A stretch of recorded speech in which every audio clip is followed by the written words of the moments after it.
প্রিয় শিক্ষার্থী বন্ধুরা, আশা করি সবাই ভালো আছেন, সুস্থ আছেন, নিরাপদে আছেন। আজকে আমরা আলোচনা করব ফৌজদারি কার্যবিধির টপিক 4 and 5। ট্রায়াল বা বিচার বলতে সাক্ষ্য গ্রহণকে বোঝায়। সাক্ষীরা আসবে, জবানবন্দি হবে, জেরা হবে, অপরপক্ষ যদি আসামি পক্ষ সাফাই সাক্ষী দেয় সেটাও হবে, তারপরে আর্গুমেন্ট হবে এবং শেষে গিয়ে রায় ঘোষণা হবে। এইভাবে মামলা শেষ হবে। তো এই ট্রায়াল বা বিচার প্রক্রিয়াকেই আসলে মূল বিচার প্রক্রিয়া একটা মামলার। মামলার বিচার বলতে এই সাক্ষ্য গ্রহণকে বোঝায়, এটা বুঝতে হবে আমাদের।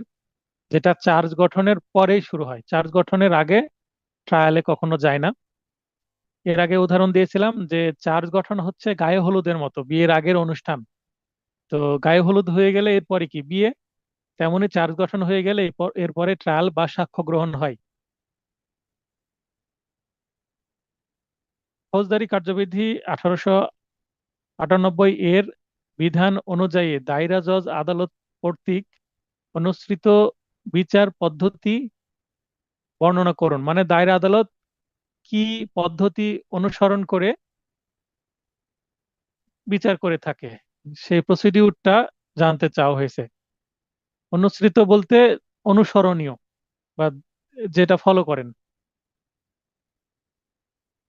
উত্তর একে, 1 নং প্রশ্ন উত্তর 4-এর 1 যেটা বলা আছে সেটা আমরা বলবো শুরুতেই, যে ফৌজদারি কার্যবিধি 1898 এর দ্বিতীয় তফসিল এর 8ম কলামে উল্লেখিত বিধান অনুযায়ী দণ্ডবিধি 1860 এবং বিশেষ আইনে বর্ণিত যে সকল অপরাধ দায়রা আদালত কর্তৃক বিচারযোগ্য, মানে দায়রা আদালতে কোন মামলাগুলো বিচার হয় সেটা আমরা কোথায় পাবো। 8ম কলমে বলে দেওয়া আছে যে এই এই অপরাধগুলো দায়রা আদালত কর্তৃক বিচার্য। তাছাড়া বিশেষ আইনে কিন্তু সেই আইনেই বলে দেওয়া আছে যে এই এই অপরাধ এই আদালত কর্তৃক বিচার্য। তো তার অনুসৃত বিচার পদ্ধতি নিম্নে বর্ণনা করা হলো, এইটা আমরা প্রথমে শুরু করলাম। এরপরে আমরা ধারা অনুসারে যাব, ধারা ভিত্তিক আলোচনা করব। ধারা 193 আছে দায়রা আদালত কর্তৃক অপরাধ আমলে নেওয়া।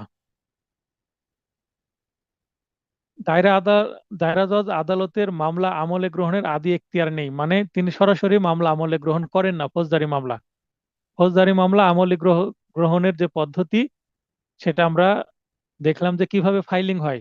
থানায় হয় জিআর এবং এনজিআর, জিডির মাধ্যমে, এবং আদালতে হয় সিআর মামলা, যেটা ম্যাজিস্ট্রেট কোর্টে হয়। তার মানে সরাসরি দায়রা আদালত কোনো মামলা নেয় না। ম্যাজিস্ট্রেটের কাছে মামলা ফাইলিং হওয়ার পরে যদি সেই অপরাধটা দায়রা আদালত কর্তৃক বিচার্য হয়, সেই ক্ষেত্রেই সে মামলাটা বদলি হয়ে বা ট্রান্সফার হয়ে বিচারের জন্য দায়রা আদালতে আসে। তাই আদি এখতিয়ার নেই। আদি এখতিয়ার বলতে যেখান থেকে সূচনা হয় সেটা বলা হচ্ছে। তবে সরকার যে সকল মামলায় আদি এখতিয়ার দিবে সে সকল আমলে গ্রহণ করতে পারবে। সাধারণত যে অপরাধগুলো আছে এগুলোর জন্য আদি এখতিয়ার নাই, তবে কোনো মামলায় যদি আদি এখতিয়ার সরকার দেয় তাহলে নিতে পারবে। দায়রা জজ আদালত অত্র ধারায় কোনো মামলা গ্রহণপূর্বক বিচারের জন্য অতিরিক্ত দায়রা জজ এবং যুগ্ম দায়রা জজ আদালতে প্রেরণ বা বদলি করেন। তাহলে দায়রা জজের কাছে যদি কোনো মামলা আসে বদলি হয়ে ম্যাজিস্ট্রেট কোর্ট থেকে, তাহলে দায়রা জজ সেটা নিজেই বিচার করতে পারেন, অথবা তার কাছে মামলার সংখ্যা যখন বৃদ্ধি পেয়ে যায়, তো তার যে হেল্পিং হ্যান্ড আছে অতিরিক্ত দায়রা জজ এবং যুগ্ম দায়রা জজ, তাদেরকে মামলা কি করেন, ট্রান্সফার করে দেন, বদলি করে দেন। তাহলে আমলে নেওয়ার পর নিজেই বিচার করেন অথবা বদলি করে দেন, এই বিষয়টা আমরা 193 জানলাম। এরপরে আমরা ধারা 265 কয়ে মূল যে বিচারের বিষয়টা আমরা দেখবো। এখানে পাবলিক প্রসিকিউটর মামলা পরিচালনা করবেন। এখানে দায়রা আদালতে যে মামলা আসলো, এই দায়রা আদালতে প্রসিকিউশন পক্ষে বা সরকার পক্ষে বা এই মামলার ফরিয়াদি পক্ষে বা বাদী পক্ষে কে মামলা পরিচালনা করবে। দায়রা আদালতের যিনি পিপি থাকেন তাকে এপিপি না পিপি বলা হয়, পাবলিক প্রসিকিউটর। মানে তিনি সহকারী না, তিনি অতিরিক্ত না, তিনি মূল পাবলিক প্রসিকিউটর। জেলা ও দায়রা জজের যিনি পাবলিক প্রসিকিউটর তিনি হচ্ছেন একটা জেলা পর্যায়ের সর্বোচ্চ ক্ষমতাধর একজন পাবলিক প্রসিকিউটর। মানে পাবলিক প্রসিকিউটরদের বস হচ্ছে বা গুরু হচ্ছে সবচেয়ে ক্ষমতাধর হচ্ছেন জেলা ও দায়রা জজের যিনি পিপি, তিনি। দায়রা আদালতে অভিযোগকারী বা সরকারের পক্ষে পাবলিক প্রসিকিউটর প্রতিটি মামলা পরিচালনা করবেন। তার মানে এখানে যদি কোনো একটা সিআর মামলা বা একটা জিআর মামলা বদলি হয়ে দায়রা আদালতে আসে, তখন সিআর মামলা বা জিআর মামলায় বাদী পক্ষ বা ফরিয়াদি পক্ষ বা ভিকটিম পক্ষে যিনি পার্সোনাল লয়ার ছিলেন, তিনি এখানে কিন্তু সরাসরি আর ইনভলভমেন্ট থাকে না। পিপি এখানে সরাসরি ইনভলভমেন্ট চলে আসে, পিপির দায়িত্ব। এখন কোনো মামলায় সাক্ষী নেওয়া বা কোনো স্টেপ নিতে হলে অবশ্যই পিপির মাধ্যমে নিতে হবে এবং পিপির পারমিশন নিয়ে দাঁড়াতে হবে। পিপি যদি পারমিশন দেয় তাহলে আপনি দাঁড়াতে পারবেন পার্সোনাল লয়ার হিসাবে, অথবা কিন্তু পিপি যদি পারমিশন না দেয় তাহলে কিন্তু দাঁড়াতে পারবেন না। তবে যেটা প্র্যাকটিস আছে বাস্তবে, আইনে যেটাই থাক না কেন, পিপি যতই থাক, পার্সোনাল লয়ার আমরা থাকি। কারণ আমার সাথে মক্কেলের পরিচয়, মামলাটা আমি ফাইলিং করেছি বা মামলাটা যে এলাকায় ফাইলিং হয়েছে থানায়, সেখান থেকে মামলায় যখন আদালতে আসছে, আসামিরা জামিন নেবে, জামিনে বাধা দেওয়া থেকে শুরু করে সকল পরামর্শ বা মামলার ডিলিংস, মামলার পরিচালনায় ভিকটিমকে বা ফরিয়াদিকে বা এজাহারকারীকে পুরোটাই কিন্তু পার্সোনাল লয়ার হেল্প করে, কোনো পিপি হেল্প করে না। তো পিপি যখন পরে আসে, পিপির সাথে সরাসরি কিন্তু মক্কেলের পরিচয় হয় না, তাই আমরাই পার্সোনাল লয়ার পিপির মাধ্যমেই সবকিছু করে থাকি এবং এটাই স্বাভাবিক হয়ে যায়। তো এখানে দুইটা ফি তখন বহন করতে হয়, পিপিকে আলাদা ফি দিতে হয়, আবার নিজ উকিলকেও ফি দিতে হয়। দায়রা আদালতে মামলা পরিচালনায় এই তখন কস্ট বেড়ে যায় মক্কেলের। 265 খতে বলা হচ্ছে অভিযোগকারী পক্ষে বক্তব্য শুরু। তার মানে সেখানে অভিযোগকারী যে পক্ষ আছে অর্থাৎ প্রসিকিউশন পক্ষ, অভিযোগকারী পক্ষ বলতে এখানে প্রসিকিউশন পক্ষকে বলা হচ্ছে। তো এই পক্ষই বক্তব্য প্রথম দিবে, যেটাই বলুক না কেন। জবানবন্দি যদি দেওয়া শুরু করে, সাক্ষ্য দেওয়া শুরু করে, তাহলে প্রসিকিউশন পক্ষই এট ফার্স্ট কথা বলবে। আসামি অত্র কার্যবিধির 205 ধারায় বিজ্ঞ আদালতে হাজির হলে, যদি হাজির হয়, সেক্ষেত্রে পাবলিক প্রসিকিউটর যে সাক্ষ্য প্রমাণ দ্বারা আসামিকে দোষী প্রমাণ করতে চান তা বিবৃত করার মাধ্যমে শুনানি শুরু হবে। অর্থাৎ পাবলিক প্রসিকিউটর বলবেন যে ইনি অপরাধ করেছেন এবং ইনাকে দোষী সাব্যস্ত করার জন্য আমাদের যে সাক্ষ্য আছে সেই সাক্ষ্যগুলো আমরা পেশ করতে চাই, তখন একটার পর একটা সাক্ষী দেওয়া শুরু হবে। 265 গতে বলা হচ্ছে, ইংরেজিতে হলে 265 গয়ের কাছে হবে 265 সি, ক্যাপিটাল সি হবে ইংরেজিতে। তার মানে ক খ গ ইংরেজিতে হবে ABC। অব্যাহতি বা ডিসচার্জ আমরা দেখেছি ম্যাজিস্ট্রেট কোর্টে 241 241 ধারা মতে ম্যাজিস্ট্রেট আদালত ডিসচার্জ দিতে পারেন চার্জের সময়, অর্থাৎ অব্যাহতি দিতে পারেন। মামলা শেষ হয়ে যাবে, আসামি অব্যাহতি পাবে, মানে আর আশা লাগবে না, মামলা শেষ, আসামিও বাইরে থাকবে, আসামিকে আর মামলায় আসা লাগবে না, এভাবে মামলা নিষ্পত্তি হয়ে যাবে। তো এইটা শুধুমাত্র ম্যাজিস্ট্রেট কোর্ট করতে পারেন না, দায়রা আদালতও সেখানে চার্জ গঠনে যদি মামলা দায়রা জজ কর্তৃক বিচার্য হয়, তাহলে চার্জ কে গঠন করবে? দায়রা জজই চার্জ গঠন করবে, দায়রা জজের চার্জ গঠিত হবে। আর যদি ম্যাজিস্ট্রেট আদালত কর্তৃক মামলাটা বিচার্য হয়, তাহলে ম্যাজিস্ট্রেট কোর্টেই চার্জ গঠিত হবে। তবে আমলি আদালত মামলাটা বদলি করে অন্য একটি ম্যাজিস্ট্রেট কোর্টে কি করবেন? বদলি করে দিবেন। সাধারণত যেটা হয়, আমলি আদালত মানে যে কগনিজেন্স ম্যাজিস্ট্রেট কোর্ট, তিনি মামলা বদলি করেন কার বরাবর? চিফ বরাবর। তো চিফ জুডিশিয়াল ম্যাজিস্ট্রেট বা চিফ মেট্রোপলিটন ম্যাজিস্ট্রেট সিদ্ধান্ত নেন যে এই মামলাটা কাকে দিব। এটা যদি বড় মামলা হয় দায়রা জজে দিবে, এটা যদি ছোট মামলা হয় ম্যাজিস্ট্রেট কোর্টে বিচার্য হয়, তাহলে এই অন্যান্য যে জুডিশিয়াল ম্যাজিস্ট্রেট আছে বা মেট্রোপলিটন ম্যাজিস্ট্রেট আছে তাদেরকে দিবেন, মামলাটা ডিস্ট্রিবিউট করে দিবেন। অথবা তিনি নিজেও বিচার করতে পারেন, যদি সেটা চিফ কর্তৃক বিচার্য হয়, বা অতিরিক্ত চিফ কর্তৃক বিচার্য হলে অতিরিক্ত চিফেও তিনি বদলি করবেন। তার মানে আমলি আদালত থেকে আলটিমেটলি, আমলি আদালত থেকে বিচার বিভাগে মানে বিচারিক আদালতে মামলা যখন বদলি হবে, এই বিচারিক আদালত সেটা ম্যাজিস্ট্রেট কোর্ট হোক বা দায়রা আদালত হোক, বদলি হওয়ার পরে কিন্তু চার্জ গঠন হয়। মানে বিচারিক আদালত কর্তৃক চার্জ গঠন হয়, আমলি আদালত কর্তৃক কখনো চার্জ গঠন হয় না, এটা মনে রাখবেন। এটা প্রশ্ন আসতে পারে যে চার্জ গঠন হয় কোন আদালতে? বিচারিক আদালতে বা ট্রায়াল কোর্ট, এখানে লিখে নেন। চার্জ গঠিত হয় বিচারিক আদালত কর্তৃক বা এর পরের যে পয়েন্ট এখানে আপনারা লিখবেন, ধারা 265 ঘ অভিযোগ গঠন। এই অভিযোগ গঠন বা ফ্রেমিং চার্জ এখানে পাশে লিখে নেন যে বিচারিক আদালত কর্তৃক চার্জ গঠিত হয় বা ট্রায়াল কোর্ট কর্তৃক চার্জ গঠিত হয়। এটা লিখে নেন, এটা প্রশ্ন আসতে পারে এবং এটা ভাইবারও একটা বিষয় এবং কমন সেন্সেরও একটা বিষয়। আচ্ছা, আবারও অব্যাহতিতে ফেরত যাই। নথি পর্যালোচনা ও কাগজপত্র বিবেচনা পূর্বক উভয় পক্ষের বক্তব্য শোনার পরে তাহলে চার্জ গঠনের পক্ষে প্রসিকিউশন পক্ষ, পাবলিক প্রসিকিউটর এবং পার্সোনাল উকিল থাকলে তিনি, ইভেন বাদী বক্তব্য পেশ করবে যেন চার্জ গঠিত হয়। এবং অপরপক্ষ আসামি পক্ষ যদি ডিসচার্জের পিটিশন দেয় অর্থাৎ অব্যাহতির প্রার্থনা করে দরখাস্ত দিয়ে, সেক্ষেত্রে তার সপক্ষে তিনি কি করবেন? যুক্তি দিবেন। বলে রাখা ভালো, ডিসচার্জের পিটিশন যদি দেয় তাহলে শুধুমাত্র পিটিশনই দিবে, সেই সাথে আসামি পক্ষ কোনো কাগজপত্র জমা দিয়ে লাভ নাই। কারণ ডিসচার্জের সময় আসামি পক্ষ দাখিল করবে যে কাগজপত্র সেগুলো আমলে নেওয়ার কোনো সুযোগ নাই। এটা একটা আইন যে ডিসচার্জের সময় আসামি পক্ষের দাখিলকৃত কাগজপত্র গুরুত্ব দেওয়া বা সেইটাকে মূল্যায়ন করার কোনো সুযোগ নাই। মামলার নথিতে যা কিছু আছে, বাদীপক্ষ যা যা নিয়ে আসছে বাদীপক্ষের কাগজের ভিত্তিতেই ডিসচার্জ করতে পারে এবং ডিসচার্জের হিয়ারিংটা পুরোটাই বাদীপক্ষের কাগজপত্রের ভিত্তিতে হবে। আসামি পক্ষ এক্সট্রা কোনো কাগজ জমা দিলে সেটার কোনো ডিসচার্জে মূল্য নাই। কিন্তু আসামি পক্ষ যদি সাফাই সাক্ষী দেয় ট্রায়াল শেষে, তখন সেটার মূল্য আছে। তার মানে আসামি পক্ষের কোনো কাগজ জমা দেওয়ার সময় হচ্ছে দুই সময়। একটা হচ্ছে বেল হিয়ারিং এর সময়, জামিন শুনানির সময় কাগজ জমা দিতে পারে, অথবা সাফাই সাক্ষী দেওয়ার সময়, একেবারে মামলার শেষে। তার আগে কোনো কাগজ জমা দেওয়ার সুযোগ নেই। মামলা চালানোর যথেষ্ট কারণ না থাকলে কারণ লিপিবদ্ধ পূর্বক, যে কেন মামলা চালানো হচ্ছে না, কেন অব্যাহতি দেওয়া হচ্ছে, সেই কারণ লিপিবদ্ধ পূর্বক আসামিকে অব্যাহতি প্রদান করবেন। মানে মামলার কোনো মেরিট নাই, প্রাইমা ফেসি কেস নাই, মামলা চালালে বোঝা যাচ্ছে এই মামলা নির্ঘাত, আসামি খালাস পেয়ে যাবে। অতএব আগেই এই মামলায় আসামিকে ভোগান্তির শিকার না করে এখনই অব্যাহতি দেওয়া হোক, এটা সিদ্ধান্ত নিতে পারেন।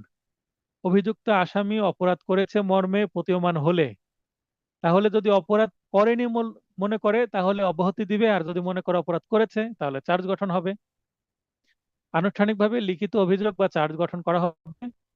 আসামিকে অভিযোগ পড়ে শোনাতে হবে, ব্যাখ্যা করে বোঝাতে হবে। আসামি যদি বলে যে কি বলছেন আমি বুঝতে পারলাম না, পিপি কিন্তু চার্জ, সাধারণত পিপি এই চার্জ হিয়ারিংটা করে থাকেন। পিপি বলে যে আপনার বিরুদ্ধে এই আইনের এত ধারায় অভিযোগ গঠন করা হচ্ছে, আপনি কি দোষী না নির্দোষ? আপনি এত তারিখে এতটার সময় অমুক জায়গায় এই ঘটনাটা ঘটিয়েছেন, এটাকে আপনি ঘটিয়েছেন, আপনি দোষী না নির্দোষ, এভাবে জিজ্ঞাসা করা হয়। তখন আসামি যদি বলে যে আমি নির্দোষ, তাহলে চার্জ গঠন হয়ে যায়। পরের ডেটে মামলার সাক্ষী শুরু হয়।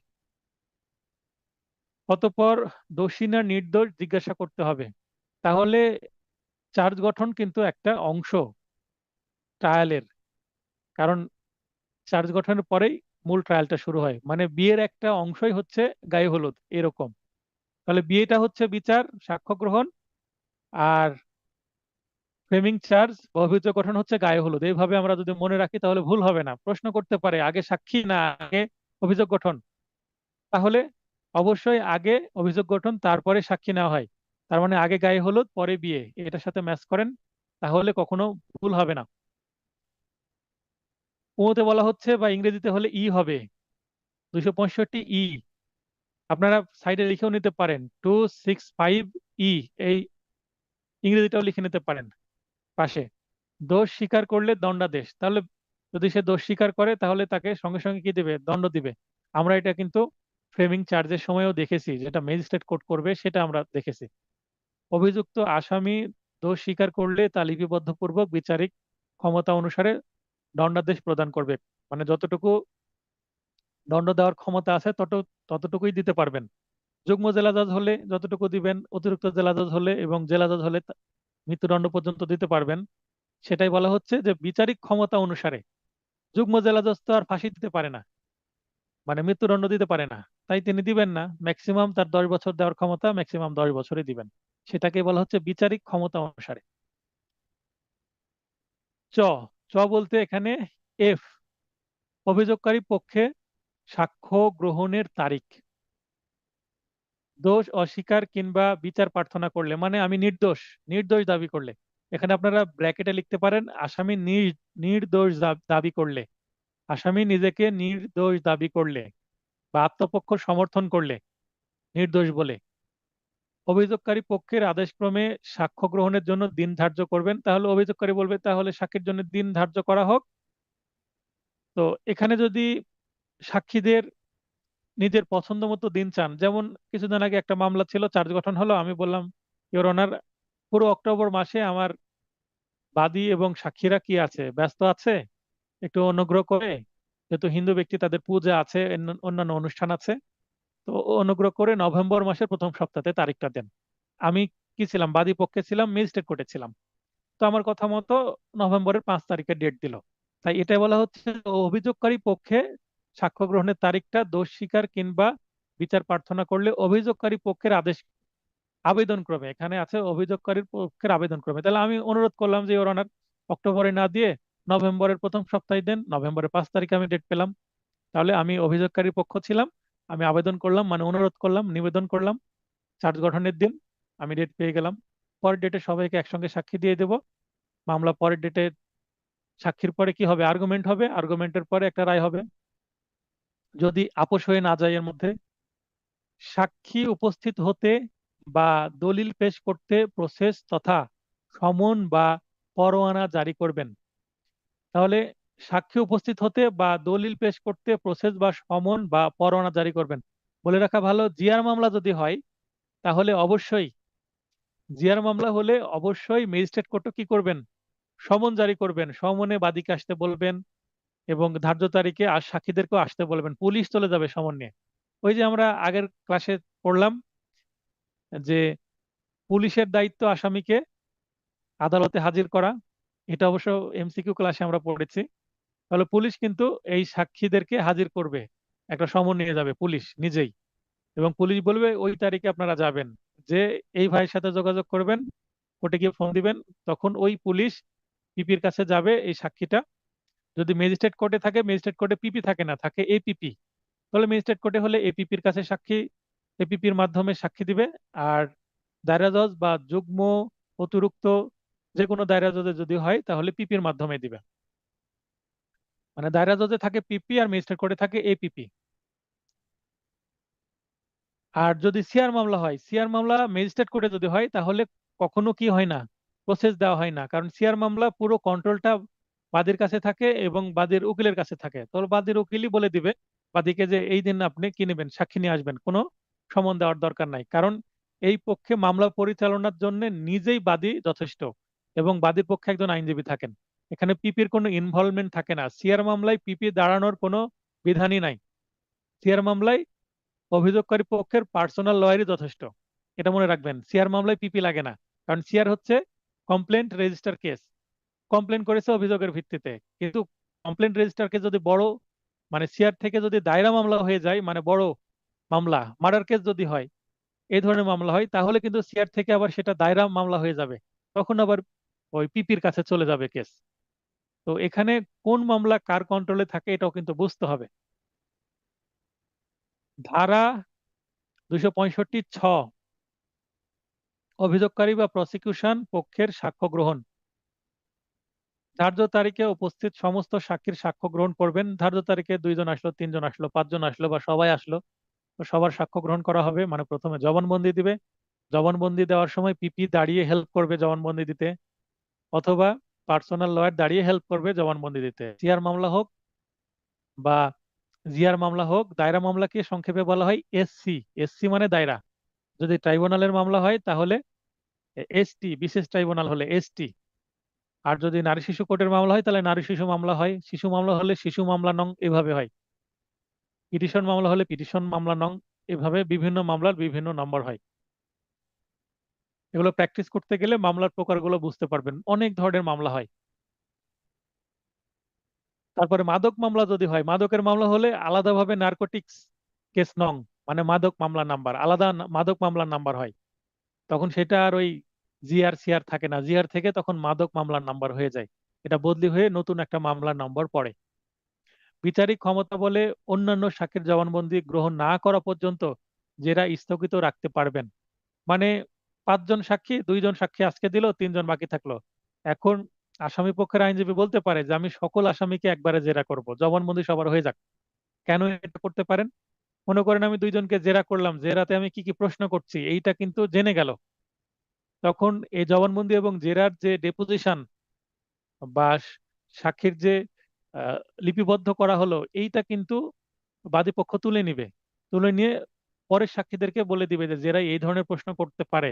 তো এই ধরনের প্রশ্ন করলে 1 আর 2 নম্বর যে সাক্ষী, যেটাকে বলা হয় PW1 PW2, PW1 PW সংক্ষেপে হয়, আর পিডাব্লিউ যদি পূর্ণরূপ করি তাহলে কি হবে সেটা? পিডাব্লিউর পূর্ণরূপ করলে হচ্ছে প্রসিকিউশন উইটনেস।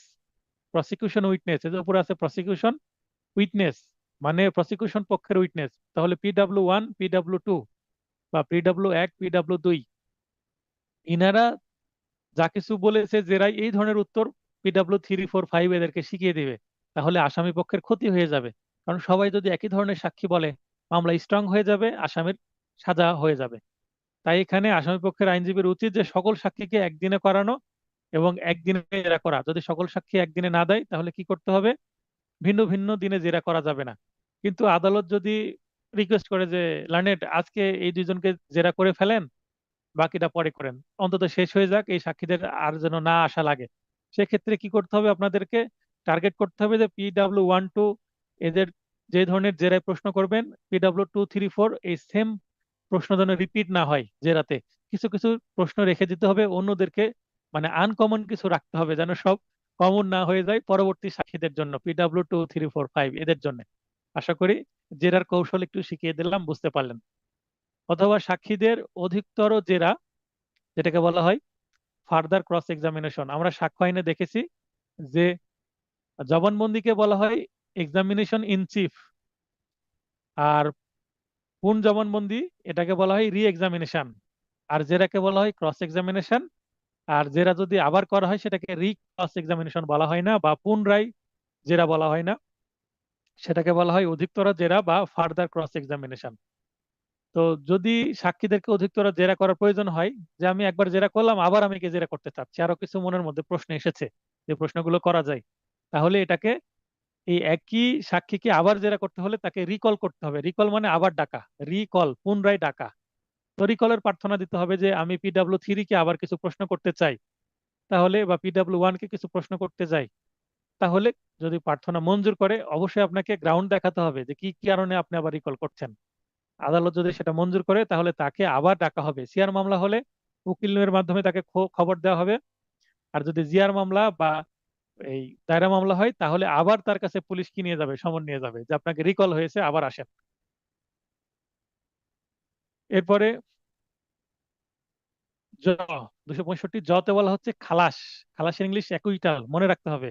খালাস অ্যাকুইটাল এই শব্দগুলোর ইংলিশ বাংলা দুইটাই মনে রাখতে হবে। খালাস মানে একেবারে শেষ, খালাস শব্দের অর্থ মানে একেবারে শেষ। আসামি খালাস পাওয়া মানে মামলায় থেকে সে একেবারে মুক্ত হয়ে যাওয়া। অব্যাহতি হওয়া আর খালাস হওয়ার মধ্যে সামান্য পার্থক্য আছে। অব্যাহতি হলেও ওই মামলা নিষ্পত্তি হয়ে যায়, আসামি খালাস পেয়ে যায়। মানে অব্যাহতি মানেও আসামি মুক্ত, আর মামলায় আসা লাগে না। খালাস পেলেও আসামি মুক্ত, মামলায় আসা লাগে না। কিন্তু পার্থক্য আছে। মনে করেন আপনি ফলের জুস খাচ্ছেন, তো একটা আঙ্গুর ফলের জুস আর একটা বেদানা ফলের জুস। তো দুইটা টেস্ট তো ভিন্ন হবে, যদিও দুইটাই জুস, দুইটাই ফলের জুস, দুইটাই পুষ্টিকর। তো আসামির জন্য দুইটাই কিন্তু মানে সুখবর, যে সে অব্যাহতি পেল বা খালাস পেল, দুইটাই আসামির জন্য সুখবর। আসামি পক্ষে যাবে দুইটা, কিন্তু দুইটা ভিন্ন জিনিস। কি কারণে ভিন্ন জিনিস? কারণ ম্যাটার দুইটা ভিন্ন। অব্যাহতি এবং খালাসের মধ্যে পার্থক্য যদি ক্লাসে থাকে সেটা আমরা পড়ে দিলে বুঝতে পারবো, আর যদি না থাকে আমি মুখে বলে দিচ্ছি। আসামি অপরাধ করেছে মর্মে সাক্ষ্য পাওয়া না গেলে কারণ লিপিবদ্ধ পূর্বক তাকে খালাস প্রদান করতে হবে। দেখেন এখানে সাক্ষীর পরে, জবানবন্দি জেরার পরে কিন্তু এই যে খালাসের বিষয়টা এখানে উল্লেখ করা হচ্ছে। তো খালাস দিতে পারে আদালত। যত বলা হচ্ছে আত্মপক্ষ সমর্থনের আহ্বান। আত্মপক্ষ সমর্থন বলতে এখানে সবাই সাক্ষীর কথা বলা হচ্ছে। এটা কে করবে? আসামি পক্ষ করবে। 265 ক ধারায় খালাস না হলে আসামিকে আত্মপক্ষ সমর্থনের ও সাক্ষী আহ্বান করবেন।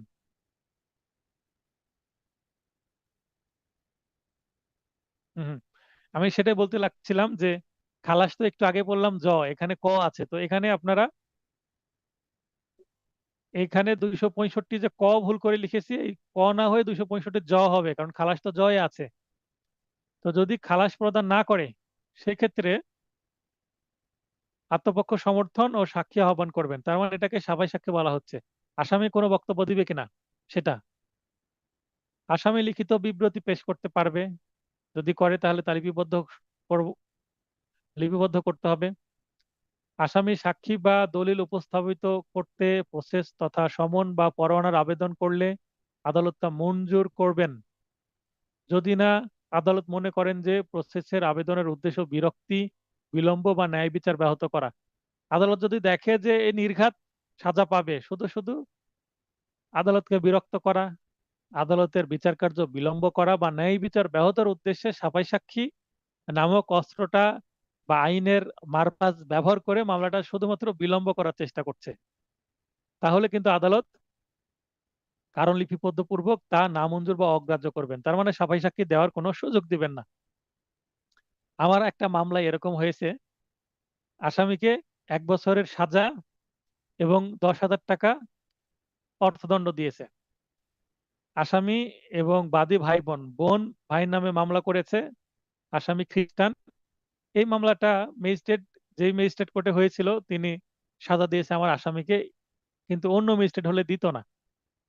কেন এই কথা বলছি, কারণ ওই ম্যাজিস্ট্রেট খালাস দেওয়ার রেকর্ড খুব কম। মানে উনি যদি ওনার মনের মধ্যে মনে হয় যে এটাতে সাজা দেওয়া উচিত, উনি সাজা দিয়ে দিবেন। আপন বোন তার ভাইয়ের নামে মামলা করেছে, এটা তার কাছে একটু সফট কর্নার পেয়ে গেছে। আবার যিনি বোন তিনি আবার হাই স্কুলের টিচার, তো শিক্ষক আবার মহিলা, তাই একটু সফট কর্নার তৈরি হয়েছে, সাজা দিয়ে দিয়েছে, যদিও মামলার কোনো কি নাই, মানে স্ট্রং এভিডেন্স নাই। তার বোন এবং ভগ্নিপতিরা এসে সাক্ষী দিয়েছে ভাইয়ের বিরুদ্ধে, তাছাড়া কোনো ডকুমেন্টারি এভিডেন্স নাই। এবং সাক্ষীতেও অনেকেই এলোমেলো কথা বলেছে। টাকার বিষয় আসছে যে আমার কাছে টাকা ধার নিয়েছে, তো টাকা ধার নিতে সবাই দেখেছে। এখন প্রশ্ন করছি যে টাকা ধার যে নিল ভাই, সেটা কখন নিয়েছে? একজন বলছে 11টার সময় নিয়েছে, একজন বলছে বিকেল 4টায় নিয়েছে, মানে দুই রকম কথা বলছে। আবার বলছি টাকা কিসে করে নিয়েছে, তাই বলছে তার আহ, মানে সাইড ব্যাগ ছিল, মহিলাদের পার্স থাকে না, তার মধ্যে একটা কাপড়ের ব্যাগ ছিল, ওই যে শপিং ব্যাগ যেটা আমরা শপিং করলে দেয়, এই ধরনের কাপড়ের ব্যাগ। তো ওই ব্যাগের মধ্যে করে টাকা দিয়ে দিয়েছে। একজন সাক্ষী এসে বলছে আমি টাকা গুনতে দেখছি, কারণ ওই ব্যাগ থেকে বের করে টাকা হাতে দিয়েছে। আরেকজন সাক্ষী এসে বলছে ব্যাগ সহই দিয়েছে, আমি টাকা চোখে দেখিনি, কারণ টাকা ব্যাগের মধ্যে ছিল। আমি টাকা হ্যান্ড ওভার হতে দেখেছি, বোনের হাত থেকে ভাইয়ের হাতে গেছে, কিন্তু আমি টাকা দেখিনি, কারণ ব্যাগের ভিতরে ছিল। এখন প্রশ্ন করছে ব্যাগের রং কি বলেন তো? ব্যাগের রং বলতে পারে না। তো তাহলে এটা বিশ্বাসযোগ্য হলো? আরো কিছু বিষয় আছে, সেগুলা ডিটেলে না গেলাম। তো আমি ধারণা করছি এটা আরামেই, মানে খুব সহজেই খালাস পেয়ে যাবে আমার আসামি। কিন্তু তিনি চাচ্ছিলেন বারবার কি করতে, যেদিনকে রায় দিবে সেদিনও বলছে আপনারা আপোস করেন, আপোস করেন, আপোস হবে কিনা বলেন। তো ম্যাজিস্ট্রেট আমাকে বলছে একটু চেষ্টা করেন আপোস করে দিতে, ভাই বোনের মধ্যে তো। তো আমি বারবার চেষ্টা করে হলো না, কারণ টাকা নেয়নি, মিথ্যা মামলা করেছে ভাইকে হয়রানি করার জন্য। তারপরে সাজা দিয়ে দিল। তারপরে আমি আপিল করলাম, আপিল করে জামিন করে নিলাম। আপিলে আমি একটা বড় গ্রাউন্ড দিয়েছি, এই যে আমি সাফাই সাক্ষী দিতে চেয়েছিলাম, আমার কাছে কিছু ডকুমেন্ট ছিল, সেই ডকুমেন্ট গুলো আমি সাবমিট করতেছিলাম, মানে সাবমিট করতে চেয়েছিলাম। তো আমার সাফাই সাক্ষীর যে দরখাস্ত সেটা মঞ্জুর করে, এবং আগামী ধার্য তারিখে আপনি সাফাই সাক্ষী দিবেন, এইভাবে সবকিছু হয়ে যায়। কিন্তু যেদিন আমি সাফাই সাক্ষী দিতে আসব, সেই দিন আমাকে আর সাফাই সাক্ষী দিতে দেয়নি, বলে যে না সাফাই সাক্ষী দিয়ে তো লাভ হবে না। তো এইটা একটু রহস্যজনক ছিল। তো আমি এইটা উল্লেখ করেছি আমার আপিলে, এটা একটা গ্রাউন্ডস, এবং আমি আপিল মামলায় সাবাই সাক্ষী দিব, আমার যে ডকুমেন্ট গুলো আছে সেগুলো আমি দিয়ে দিব। তাহলে আশা করছি সেটা আমার আসামি খালাস পেয়ে যাবে আপিল আদালতে। তো এখানে আমার মনে হলো যে বিরক্তি, তো সাবাই সাক্ষী নামঞ্জুরও করতে পারে যদি আদালত মনে করে। আদালতের কাছে মনে হয়েছে যে আমি বিলম্ব করছি, তাই এখন আপিল করেছি, আপিলে তো আমার 2-3 বছর এমনি বিলম্ব হবে। এখন কি বিলম্ব হবে না? 1 বছরের সাজা দিয়ে লাভটা কি হলো? 10,000 টাকা পেলো না 1 বছরের? সাজাও সেটা খাটতে হলো না, কারণ আমি সঙ্গে সঙ্গে জামিন পেয়ে গেছি। আচ্ছা, পরের ধারে বলা হচ্ছে যুক্তিতর্ক বা আর্গুমেন্টস। আসামি পক্ষের সাক্ষীদের যদি থাকে জবানবন্দি গ্রহণপূর্বক পাবলিক প্রসিকিউটর তার বক্তব্যের সারসংক্ষেপ পেশ করবেন। এই যে বক্তব্যের সারসংক্ষেপ পেশ করবেন, তার মানে আমার সাক্ষীরা, আমার ভিকটিম, যারা যারা সাক্ষী দিয়েছে, তারা একেবারে সবাই একই কথা বলেছে। মামলার ঘটনাস্থল, ঘটনার তারিখ, ঘটনার সময় সব ঠিক বলেছে, এবং কিভাবে ঘটনাটা বলেছে সেটা স্টেপ বাই স্টেপ খুব গুছিয়ে বলতে সক্ষম হয়েছে। অতএব আসামির অপরাধটা সন্দেহাতীত ভাবে, এই শব্দটা খুব গুরুত্বপূর্ণ, সন্দেহাতীত মানে বিয়ন্ড ডাউট, মানে কোনো ডাউট নাই, নিঃসন্দেহে সেটা সন্দেহের ঊর্ধ্বে গিয়ে প্রমাণিত হয়েছে। অতএব আসামিকে কঠোর শাস্তি দেওয়া হোক, এইভাবে পাবলিক প্রসিকিউটর আর্গুমেন্ট শেষ করবেন। আবার কি হয়, যদি সিআর মামলা হয়, পাবলিক প্রসিকিউটর না, কে করবেন? পার্সোনাল আইনজীবী করতে পারবেন। কিন্তু আমরা কিন্তু দায়রা জজের বিচারিক পদ্ধতি পড়ছি, তারপরেও আমি কিন্তু ম্যাজিস্ট্রেটেরটা পাশাপাশি বলে দিচ্ছি যেন আপনারা পার্থক্য বুঝতে পারেন।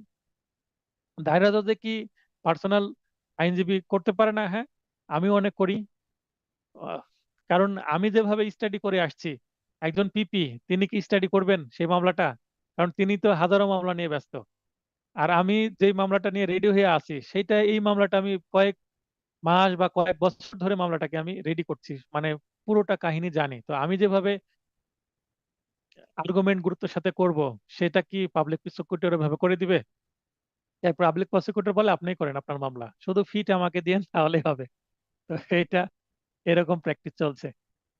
আসামি বা তার উকিল পাবলিক প্রসিকিউটরের বক্তব্যের উত্তর দানের অধিকারী হবেন। তার মানে পাবলিক প্রসিকিউটর দাবি করছে যে সন্দেহাতীতভাবে প্রমাণ হয়েছে, আসামিরা সব সঠিক সাক্ষী দিয়েছে, তাহলে এটাকে কাউন্টার দেওয়ার জন্য তখন আসামি পক্ষের আইনজীবী কি করবেন? ডিফেন্স লয়ার হিসেবে ডিফেন্স করবেন যে না, পিডাব্লিউ 1 মানে বাদী, পিডাব্লিউ 2 তার মানে অন্যান্য সাক্ষী, পিডাব্লিউ 3, 4 দেখবেন স্যার ঘটনার তারিখ সঠিকভাবে বলতে পারে না। কেউ বলে তারিখ মনে নেই, কেউ বলে তারিখ একদিন আগে বা পরে, কেউ বলে যে স্যার তারিখ মনে নাই কিন্তু ঘটনা আনুমানিক 2 বছর আগের। তো এগুলো তখন কি হবে? ভ্যারিয়েশন তৈরি হবে বা এলোমেলো হবে সাক্ষীগুলো। তাহলে একটা আরেকটার সাথে যখন কন্ট্রাডিকশন তৈরি হবে সাক্ষীদের, তখন এইটা মিথ্যা একটা সন্দেহ তৈরি হবে। আর সন্দেহ ঢোকাতে পারলেই মামলায় আসামির সাজা কমে যাবে বা খালাস পেয়ে যাবে। আরো অনেক পয়েন্টে নির্ভর করবে প্রতিটা মামলার কি ধরনের মামলা, এক এক মামলার জেরা একরকম, এক এক মামলার তথ্য এক এক রকম আসবে। তো মামলার ভেদে কিন্তু জেরা এক এক রকম হয়, এবং জেরার উপর ভিত্তি করে তথ্যগুলো আসে। সাধারণত জবানবন্দিতেও অনেক সময় এলোমেলো কথা বলে। জবানবন্দিতে যদি সবাই একই কথা বলে, জেরাতে গিয়ে অনেক সময় এলোমেলো হয়ে যায়। এবং এলোমেলো করে দিতে না পারলে কিন্তু ডিফেন্স লয়ার ভালো ডিফেন্স লয়ার হতে পারবেন না, এবং আসামি খালাস পাবে না। তবে শর্ত থাকে যে আসামির উকিল আইনগত কোনো প্রশ্ন উত্থাপন করলে পাবলিক প্রসিকিউটর আদালতের অনুমতি ক্রমে উক্ত বিষয়ে পুনরায় বক্তব্য পেশ করতে পারবেন। তার মানে প্রথমে পিপি বলবে, পিপি বলার পর ডিফেন্স লয়ার বলবেন, ডিফেন্স লয়ার বলার পরে যদি পিপি মনে করে যে নতুন কিছু তো একটা বললো, একটা ল পয়েন্ট চলে আসলো, তো পাবলিক প্রসিকিউটর যদি সেটার ব্যাখ্যা দিতে চান বা কাউন্টার আবার দিতে চান, তাহলে তিনি পুনরায় আবার বক্তব্য পেশ করবেন, মানে আবার একটু আর্গুমেন্ট করতে পারেন। আবার যদি পাবলিক প্রসিকিউটর বলার পর যদি আবার ডিফেন্স লয়ার মনে করে যে আমি একটু বলবো, তিনি বলতে পারবেন। তার মানে অনুরোধ করলে যতক্ষণ না নিজে স্যাটিসফাই হচ্ছি সেটা বলা যাবে, পালাক্রমে চলতে থাকবে। তবে প্রথমে বলবে কে? পাবলিক প্রসিকিউটর, এটা মনে রাখবেন। প্রথমে আসামি পক্ষ বলবে না, প্রথমে বাদী পক্ষই বলবে। এটা কিন্তু ভাইবা বা এমসিকিউ বা রিটেনও আসতে পারে, কোন পক্ষ আগে বলবে। 265 খালাস অথবা দণ্ডাদেশ এর রায়, মানে এবার রায়ে চলে আসলাম। সবকিছুর পরে তো রায় দিতে হবে, রায় দিয়েই তো শেষ। এই যে আপনারা পরীক্ষা দিবেন, পরীক্ষার পর একটা রেজাল্ট আসবে, সেটাই তো আপনাদের রায়। আপনাদের ফলাফলটাই হচ্ছে মামলার রায়ের মতন। মানে এবার কার পক্ষে গেল? যুক্তিতর্ক, এখানে যুক্তিতর্ক বানানটা ঠিক করে নেবেন। যুক্তিতর্ক ও আইনগত প্রশ্ন যদি থাকে, শ্রবণের পর বিজ্ঞ আদালত মামলার রায় প্রদান করবেন। রায়ে আসামি খালাস পেতে পারে, আবার অপরাধ সন্দেহাতীতভাবে প্রমাণিত হলে আইনানুগ সাজাও পেতে পারে। দুইটাই হতে পারে, এটা বলা যাবে না। তবে তিনটা সিচুয়েশন হয়। আমরা সাক্ষ্য আইনে দেখেছি তিনটা সিচুয়েশন হয়।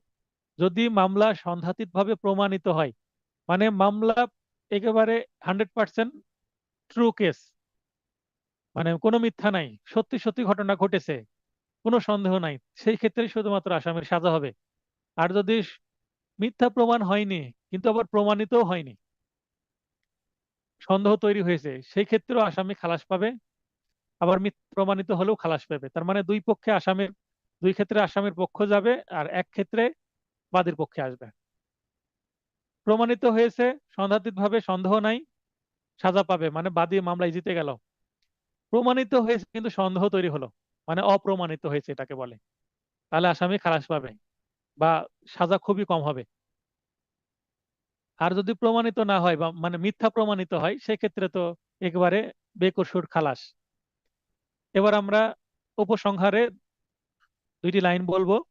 উপরোক্ত পদ্ধতিতে ফৌজদারি কার্যবিধি 1898 এর বিধান অনুযায়ী দায়রা আদালত কোনো ফৌজদারি অপরাধ আমলে গ্রহণের পর চার্জ গঠনের মাধ্যমে বিচার কার্য শুরু করবেন এবং তা সাধারণত আসামি খালাস বা দণ্ডাদেশ প্রদানের মাধ্যমে মামলার বিচার নিষ্পত্তি করে থাকেন।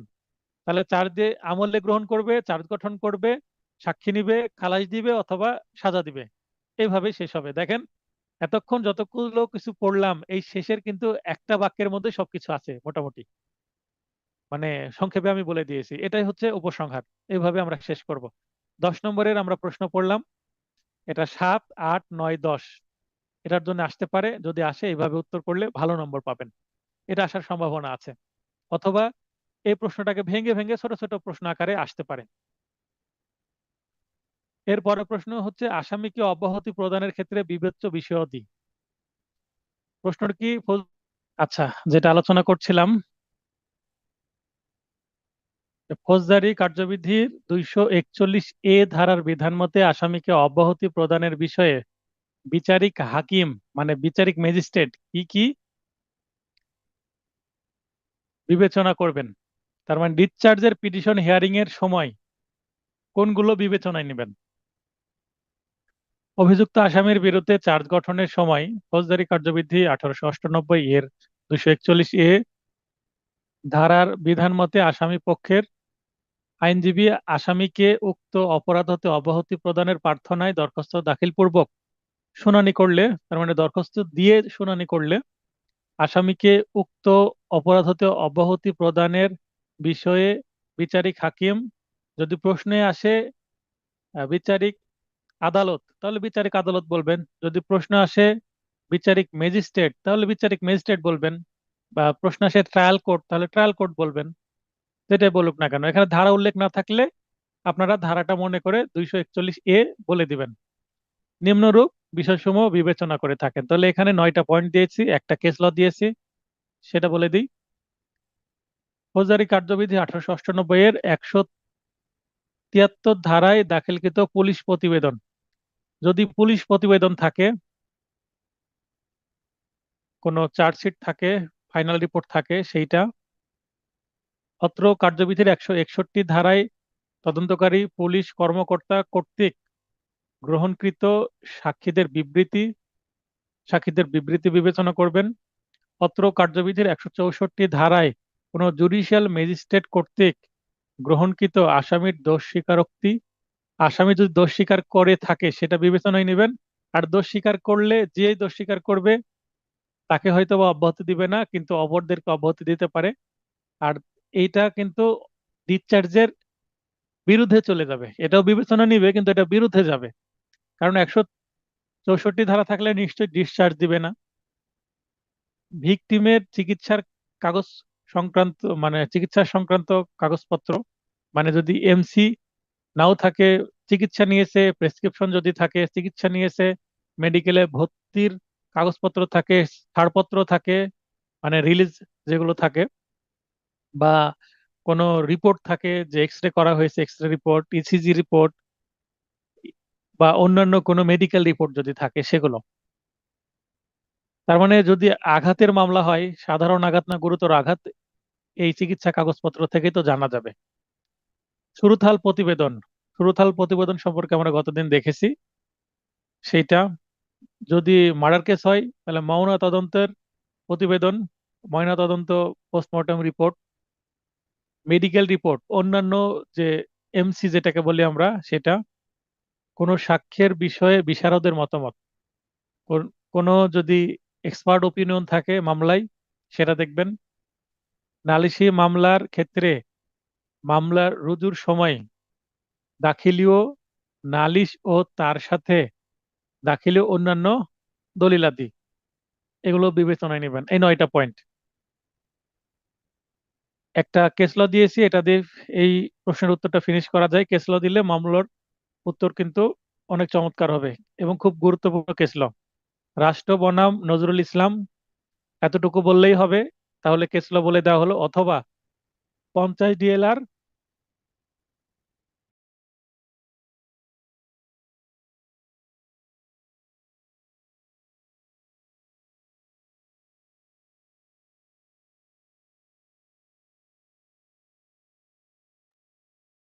হ্যাঁ, দুঃখিত। 50 DLR 1998, এতটুকু বললেও হবে। তার মানে পার্টিদের নাম অথবা ডিএলআর সংখ্যা উল্লেখ করলেও কেস ল এর রেফারেন্স দেওয়া হয়ে যায়। 103 মানে ধারা, সরি, পৃষ্ঠা নম্বর মামলার রায়ের। এই মামলার সিদ্ধান্ত মতে চার্জ গঠন বিষয়ে শুনানির সময় আসামির দাখিলীয় বিষয়াদি বিবেচনার কোনো সুযোগ নেই এবং এর ভিত্তিতে আসামিকে অব্যাহতি প্রদান করা যায় না। খুবই গুরুত্বপূর্ণ কথা, যে আসামি যে কাগজপত্র দিবে, আসামি যদি বলে ঘটনার সময় আমি সেখানে ছিলাম না, মানে অন্যত্র থাকার অজুহাত, যেটাকে ক্লিয়ার অফ এলাবাই বলা হয়, সেটা যদি দাবি করে, এবং আসামি যদি একটা স্টুডেন্ট হয়, সে যদি বলে আমি বিদ্যালয়ে ছিলাম, বিদ্যালয়ের প্রধান শিক্ষকের প্রত্যয় নিয়ে আসতে পারে, হাজিরা খাতায় সে প্রেজেন্ট ছিল সেটার ফটোকপি নিয়ে আসতে পারে, যেটা প্রধান শিক্ষক কি করবে, সত্যায়িত করে দিবে। সে যদি চাকরিজীবী হয়, চাকরি করতে গেলে সেখানে অবশ্যই হাজিরা খাতা থাকে, সে হাজিরা খাতা দিতে পারে, তার মানে সে উন্নত ছিল, তার প্রমাণপত্র দিতে পারে। কিন্তু সেটা দিলেও ডিসচার্জের ক্ষেত্রে সেটা কোনো কাজে আসবে না, কিন্তু সাফাই সাক্ষী হিসাবে সেটা আবার গ্রহণ করা হবে, অথবা বেল হিয়ারিং এর সময় সেটা বিবেচনায় নেওয়া হবে। কিন্তু ডিসচার্জ মানে এই মামলা তো শেষই হয়ে যাবে, তো ওই সময় সেটা নেওয়া হবে না। কি কারণে? কারণ ডিসচার্জের সময় যে ডকুমেন্টটা দেওয়া হচ্ছে, এই ডকুমেন্টের বিষয়ে কোনো জেরা করার সুযোগ থাকে না, এই কারণে আসামিকে এই সুযোগ দেওয়া হয় না।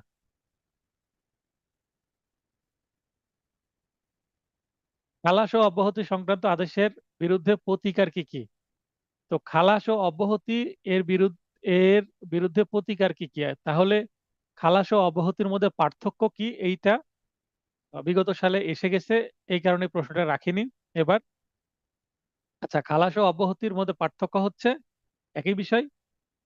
অব্যাহতি হচ্ছে যদি মামলায় চার্জ গঠনের আগে আসামিকে ছেড়ে দেওয়া হয়, মানে মামলা আর চলবে না, চার্জের আগে হলে সেটাকে অব্যাহতি বলা হবে। আর যদি চার্জের পরে হয় তাহলে সেটা খালাস হয়ে যাবে, একই কথা। খালাস সংক্রান্ত আদেশের বিরুদ্ধে প্রতিকার, এটা আছে 417 ধারার বিধান মতে খালাসের ক্ষেত্রে আপিল দায়ের করার বিধানসমূহ নিম্নরূপ। আসামি খালাস পেয়েছে, এবার বাদী পক্ষ বা প্রসিকিউশন পক্ষ কি করতে পারবে? 417 ধারায় আপিল দায়ের করতে পারবে। সরকার পাবলিক প্রসিকিউটরকে নির্দেশ দিলে দায়রা জজ, অতিরিক্ত দায়রা জজ ও যুগ্ম দায়রা জজ সহ, তার মানে 3টা দায়রা জজের কথাই বলা হচ্ছে, এর মূল মামলা বা আপিলে খালাস আদেশ হলে মহামান্য হাইকোর্ট বিভাগে খালাস আদেশের বিরুদ্ধে আপিল দায়ের করা যাবে। তার মানে দায়রা জজ যদি মূল মামলায় খালাস দেয়, অথবা দায়রা জজের কাছে আপিল মামলায় যদি খালাস হয়, তাহলে হাইকোর্টে আবার আপিল করা যাবে। তার মানে এখানে ফৌজদারিতে সেকেন্ড আপিলের বিধান আছে। যে কোনো ম্যাজিস্ট্রেটের খালাস আদেশের বিরুদ্ধে আপিল দায়ের করা যাবে দায়রা জজ বা মহানগর দায়রা জজের নিকট। ম্যাজিস্ট্রেট যদি খালাস দেয় তাহলে ম্যাজিস্ট্রেটের উপরে বড় কোর্ট কি আছে, দায়রা জজ, দায়রা জজের কাছে যেতে হবে। জুডিশিয়াল ম্যাজিস্ট্রেট হলে দায়রা জজের কাছে, মেট্রোপলিটন ম্যাজিস্ট্রেট হলে মহানগর দায়রার কাছে আপিল। ফৌজদারি মামলা যেহেতু মহানগর দায়রা জজের ফৌজদারি আপিল এন্টারটেন বা আপিল শুনানি করার বা আপিলে বিচার করার কি আছে, এখতিয়ার আছে। যদিও মহানগর দায়রা জজের কি নাই, সিভিল এখতিয়ার নাই, কিন্তু আপিল এখতিয়ার আছে, রিভিশন এখতিয়ার আছে। ফৌজদারি আপিল, ফৌজদারি রিভিশন, সিভিল কোনো এখতিয়ার নাই। 418 ধারায় যাই থাকুক না কেন, নালিশ মামলায়, নালিশি মামলা মানে সিআর মামলা, এখানে নালিশের পাশে সিআর লিখে রাখতে পারেন। নালিশি মানে সিআর। তো সিআর মামলায় আইনের ভুল ব্যাখ্যার কারণে ন্যায় বিচার ব্যর্থ হলে, অর্থাৎ আসামি খালাস পেলে বাদী হাইকোর্টে আপিল করতে পারবে। তো সিআর মামলায় কিন্তু ডিরেক্ট হাইকোর্টে যাওয়ার সুযোগ আছে। দায়রা জজ, অতিরিক্ত দায়রা জজ ও যুগ্ম দায়রা জজ সহ এর মূল মামলা বা আপিলে খালাস আদেশ হলে মহামান্য হাইকোর্ট বিভাগে খালাস আদেশের বিরুদ্ধে আপিল দায়ের করা যাবে। তো আমরা 17তে কি দেখলাম, 17তে আসলে জিআর মামলার ক্ষেত্রে বলা হচ্ছে, যেটা পাবলিক প্রসিকিউটরের কাজ। আর দুইয়ে 418তে যেটা বলা হচ্ছে সেটা সিআর মামলার ক্ষেত্রে। পদ্ধতি কি সেটা, যে কোনো ম্যাজিস্ট্রেটের খালাস আদেশের বিরুদ্ধে আপিল দায়ের করা যাবে। যে কোনো ম্যাজিস্ট্রেটের খালাস আদেশের বিরুদ্ধে আপিল দায়ের করা যাবে। তার মানে খালাস আদেশের বিরুদ্ধে প্রতিকার কি সেটা আমরা পড়ছি। তাহলে এক কথায় সেটা আপিল। ফরিয়াদি কর্তৃক আপিল করার ক্ষেত্রে, বাদী বা ফরিয়াদি কর্তৃক মানে সিআর মামলায় আপিলের ক্ষেত্রে তামাদির মেয়াদ 60 দিন। আমরা জানি তামাদি আইনে আপিল সংক্রান্ত তামাদির মেয়াদ দেওয়া আছে, কিন্তু এই ফৌজদারি কার্যবিধির মধ্যেও কিন্তু তামাদি উল্লেখ করে দেওয়া আছে।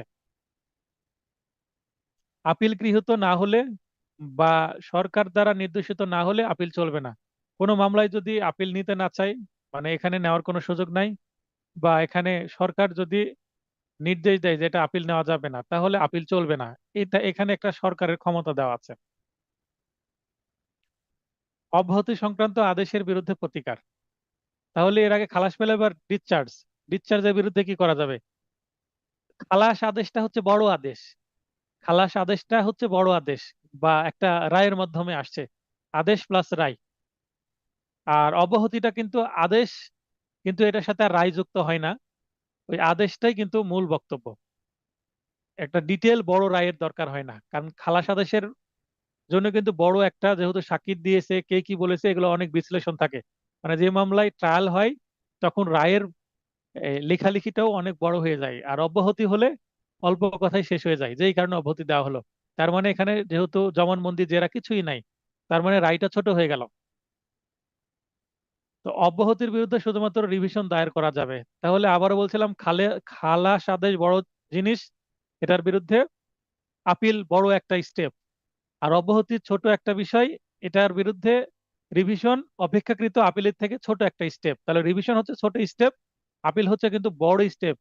রিভিশন একটা দরখাস্ত দিয়েই কিন্তু করা যায়, আর আপিল কিন্তু দরখাস্ত দিয়ে না, আপিলের মেমো আকারে করতে হয়।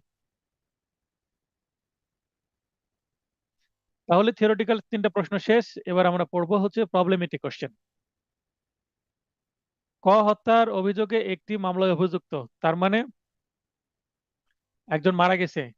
ক অভিযোগ গঠনের সময় অব্যাহতি চেয়ে আবেদন করে দাবি করে যে ঘটনার সময় সে অন্যত্র ছিল, ও এর সমর্থনে কাগজাদি দাখিল করে। তার মানে মনে করেন ঘটনা ঘটেছে 29 সেপ্টেম্বর 2024 সন্ধ্যা 6টায়। সে বলছে এই সময় আমি কোথায় ছিলাম, এই জেলাতেই ছিলাম না, আমি জেলার বাইরে ছিলাম। এবং জেলার যে বাইরে ছিল সেই কাগজপত্র সে দিচ্ছে, বা সে আমি আমি দেশেই ছিলাম না সেই তারিখে। আমার পাসপোর্ট দেখেন, পাসপোর্ট ভিসা দেখেন, পাসপোর্টে অবশ্যই কি ইমিগ্রেশনের সিল থাকবে, সেটাও যদি দেখাই, তাহলে কি সুযোগ আছে সেটা নেওয়ার? আমরা একটা আইন দেখলাম না, যে আসামি অব্যাহতির সময় যদি কোনো ডকুমেন্ট দেখায়, অন্যত্র থাকার অভিযোগ বা যা খুশি দেখাক না কেন, সেইটা আদালত বিবেচনায় নেওয়ার কোনো সুযোগ নেই, মানে অব্যাহতি দিবে না। পরে খালাস পেতে পারে যদি সেটা প্রমাণিত হয়, কিন্তু অভিযোগ গঠনের সময় অব্যাহতি চাইলে সেখানে কিন্তু ওই জেরা জবানবন্দির সুযোগ থাকে না। এই কারণেই মানে জবানবন্দি জেরা যেহেতু সুযোগ থাকছে না, তাই এই কাগজটা আমলে নেওয়ারও সুযোগ থাকছে না। আদালত অভিযুক্তের দাখিলকৃত কাগজাদি বিবেচনায় তাকে অব্যাহতি দেন। আদালত কি করেছে, দেখছে যে এ বিদেশে ছিল, ভিসা বা পাসপোর্ট দেখছে, দেখার পরে অব্যাহতি দিয়ে দিয়েছে। দেখাই যাচ্ছে সে দেশেই তো ছিল না, তাহলে কি করে মার্ডার করবে? এটা কি আইন সিদ্ধ? আমরা একটু আগে পড়লাম যে আসলে এরকম করা যায় না। ব্যাখ্যা করুন। তাহলে এখানে বিচারক কি করেছেন? ভুল করেছেন, আইন বহির্ভূত কাজ করেছেন। প্রদত্ত প্রশ্নের তথ্যসমূহ এই যে, তাহলে তথ্যগুলো দিয়ে দিবেন, মানে ঘটনাগুলো দিয়ে দিবেন। আর আলোচ্য প্রশ্নের জিজ্ঞাসিত বিষয় এখানে আছে, সেটা দিয়ে দিবেন। তারপরে আইনে কি বলছে সেটা এখানে আছে। 241 ধারায় আমরা একটু আগে যেটা পড়লাম যে 241 ধারার বিধান, এখানে বিধান হবে, বিধান মোতাবেক ম্যাজিস্ট্রেট আদালত, এবং 265 ধারার বিধান মোতাবেক দায়রা জজ আদালত। তার মানে ম্যাজিস্ট্রেট আদালতের জন্য 241 দায়রা জজ আদালতের জন্য 265 এই দুইটা, বা 265 দুইটা পৃথক পৃথক ধারায় ক্ষমতা প্রয়োগ করে থাকেন বিচারক। আদালত আসামিকে অব্যাহতি প্রদানের ক্ষেত্রে শুধুমাত্র মামলার নথিতে প্রাপ্ত বিষয়াদি বিবেচনায় নেবেন। তো মামলার নথিতে আগে থেকে যেটা আছে সেটাই, আসামি নতুন কোনো কিছু যদি মামলা নথিতে প্রবেশ করানোর চেষ্টা করে, তো সেটা বিবেচনায় নেওয়া হবে না। যেমন পুলিশ প্রতিবেদন, আমি এই যে এর আগে 9টা যে লিস্টে, মানে 9টা পয়েন্ট দিলাম, সেগুলো এখানে বলা আছে, ইত্যাদি শেষ হলো। তারপরে এই ধারা দুইটা কিংবা অন্য কোনো ধারায় কোথাও চার্জ গঠন বিষয়ে শুনানির সময় আসামির দাখিলীয় দলিলাদি বিবেচনা করা যাবে মর্মে আদালতকে নির্দেশ দেওয়া হয় না। মানে আইনে কোথাও বলা নাই যে আসামির কাগজপত্র বিবেচনায় নেওয়া যাবে, মানে এটা বলাও নাই, আবার নিষেধও করা নাই। আইনে আসামির কাগজপত্র যে নেওয়া যাবে না এটা বলাও নাই, আবার নিষেধও করা নাই, কিন্তু বলা আছে যে এই জিনিসগুলো নেওয়া যাবে। মানে নথিতে যেগুলো আছে সেগুলো নেওয়া যাবে। তো নথিতে কি থাকে? বাদী পক্ষের জিনিসপত্র থাকে, বাদী পক্ষের দেওয়া কাগজপত্র থাকে, সেগুলোই থাকে। প্রসিকিউশন পক্ষের দেওয়া কাগজপত্র থাকে, পুলিশের প্রতিবেদন থাকে, যেটা পুরোটাই কিন্তু প্রসিকিউশন পক্ষের অংশ বা বাদী পক্ষের অংশ। এখানে আসামি পক্ষের কিছুই থাকে না, কারণ মামলাই তো বাদী পক্ষের। মামলাই যেহেতু বাদী পক্ষের, এখানে যে আমি নোটটা তৈরি করেছি, এই নোটে আমার স্টুডেন্টের কোনো বক্তব্য নাই, এটা আমি টিচার হিসেবে আমার বক্তব্য। আমি এটা রেডি করেছি, আপনাদের কারো বক্তব্য এখানে নাই। তার মানে এটা যদি আমি নিজেকে বাদী মনে করি এবং আপনারা যদি আসামি হন, তাহলে আপনাদের কোনো বক্তব্য আমার নোটে নাই। তার মানে নথিতে, এই নোটে আপনাদের যেহেতু কোনো বক্তব্য নাই, এই পুরোটা আমি দাবি করতে পারি নথির মতন আদালতের। তো এইটাতে শুধু আমার বক্তব্য আছে। আর এটা আবার মাইন্ড করবেন না, বোঝানোর জন্য আমি বলছি। আর তাই আমি বলছি, বাদী পক্ষে যা কিছু সবকিছু নথিতে থাকে, আসামি পক্ষের কোনো কিছু থাকে না। তো আসামি পক্ষ যদি কোনো কিছু দিয়ে থাকে, সেটা অব্যাহতির সময় শুনবে না আদালত। শুধুমাত্র সাফাই সাক্ষীর সময় সেটা গুরুত্বের সাথে নেওয়া হয়, খালাস দিবে কি দিবে না সেটা শোনার জন্য, অথবা জামিন শুনানির সময় সেটা বিবেচনায় নেওয়া হয়। এছাড়াও রাষ্ট্র বনাম ইসলাম, নজরুল ইসলাম, যেটা একটু আগে বললাম, এই মামলাতে বলা হচ্ছে ডিরেক্ট যে আসামি কোনো কিছু দিলে সেটা বিবেচনায় নেওয়া হবে না। তাহলে আমরা কি বিবেচনায় নেওয়া হবে সেটা ধারাতে বলা আছে, এবং কি বিবেচনায় নেওয়া হবে না সেটা কেস লতে বলা আছে, দুইটা বলে দিলাম। তাহলে প্রাসঙ্গিক আইন শেষ হয়ে গেল। এবার আমরা সিদ্ধান্তে আসব। সিদ্ধান্তে বলবো উপরোক্ত আইনের বিধান ও মামলার সিদ্ধান্ত মোতাবেক বলা যায়, এই যে মামলার সিদ্ধান্ত, তার মানে এই কেস লকে বলছি, নজরুল ইসলাম মামলা যেটা, হত্যার অভিযোগে অভিযুক্ত আসামি ক।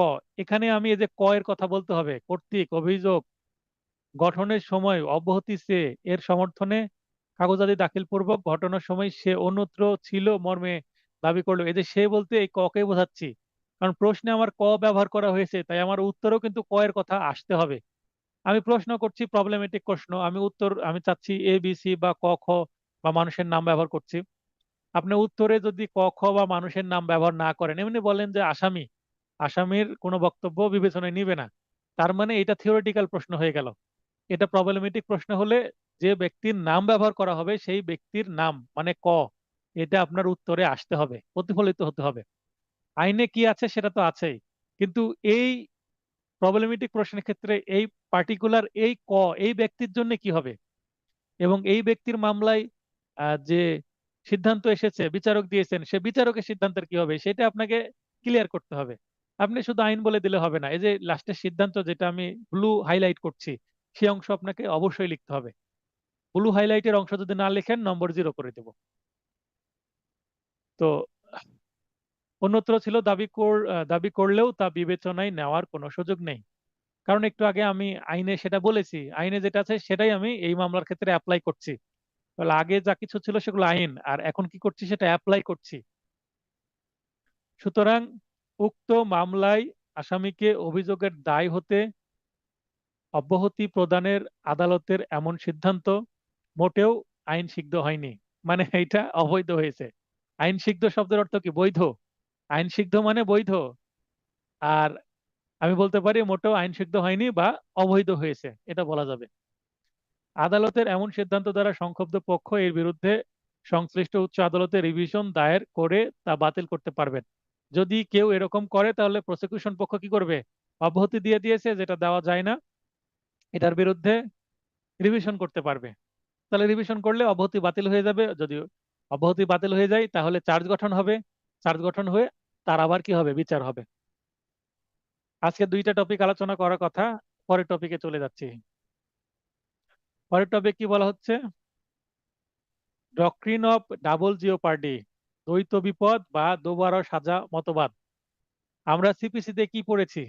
11 ধারায় res judicata, the doctrine of res judicata. Res judicata মানে একটা মামলায় একবার বিচার হয়ে গেছে, সে একই মামলায় একই ঘটনা, একই সম্পত্তি, একই পার্টিদের বিরুদ্ধে, একই বাদী বিবাদের বিরুদ্ধে আবার মামলা হচ্ছে, তাহলে পরে মামলাটা নিবেনি না, মানে খারিজ করে দিবেন।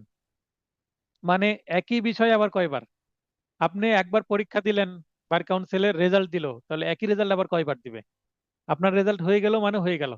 আর তো আপনাকে দ্বিতীয়বার রেজাল্ট দিবে না। দ্বিতীয়বার রেজাল্ট দিবে দ্বিতীয়বার পরীক্ষা যদি আবার দেন, তাহলে এইটা হচ্ছে বিষয়। আর আপনি যদি পাশ হয়ে যান, আপনার লাইসেন্স হয়ে যায়, তাহলে তো আপনাকে আর পরীক্ষায় দিতে হচ্ছে না। এটাই বলা হচ্ছে যে যেটা একবার নিষ্পত্তি হয়ে গেছে, যেমন আমি লাইসেন্স পেয়ে গেছি, আমাকে কি আর লাইসেন্সের পরীক্ষা দিতে হবে? হবে না। আমার লাইসেন্স তো আর বাতিল হয়নি, লাইসেন্স আমার চালু আছে। আমি কোনো আহ, যদি আমার লাইসেন্স কোনো কারণে বাতিল হয়ে যায়, হয়তোবা চিরকালে বাতিল করে দিবে, আমাকে আর পরীক্ষা দেওয়ারই সুযোগ দিবে না। তার মানে একবার লাইসেন্স পেলে লাইসেন্সের পরীক্ষা তার লাইফে দেওয়া লাগবে না, এটা ধরে নিতে পারি আমরা। অ্যাডভোকেট যদি না থাকে, মানে লাইসেন্স বাতিল করে দেওয়া হয়, রিমুভ করা হয়, যদি শাস্তি দেওয়া হয়, যদি অসদাচরণ করা হয়, সেক্ষেত্রে করতে পারে। যদি এরকম কারো ক্ষেত্রে হয়, সে তার ভবিষ্যতে পরীক্ষা দিয়ে আবার লাইসেন্স নিতে পারবে না, এই সুযোগই দেওয়া হবে না। এটাই হচ্ছে একবারই সুযোগ, মানে সেকেন্ড চান্স নাই। তো একটা মামলায় একবারই বিচার হবে, দ্বিতীয়বার তাকে বিচার দেওয়া যাবে না। একটা ব্যক্তি একবার মার্ডার করেছে, একবার তাকে যাবজ্জীবন কারাদণ্ড দেওয়া হলো, ওই মামলায় আবার কি তাকে বিচার করা যাবে? না, দরকার আছে? লজিক্যালি তো কমন সেন্সে বলছে এটা দরকার নাই। তো এটাকে বলা হচ্ছে ডক্ট্রিন অফ ডাবল জিওপার্ডি। ডক্ট্রিন বলতে মতবাদ। তাহলে ডক্ট্রিন অফ ডাবল জিওপার্ডি বা দোবারা সাজা মতবাদটি আলোচনা করুন।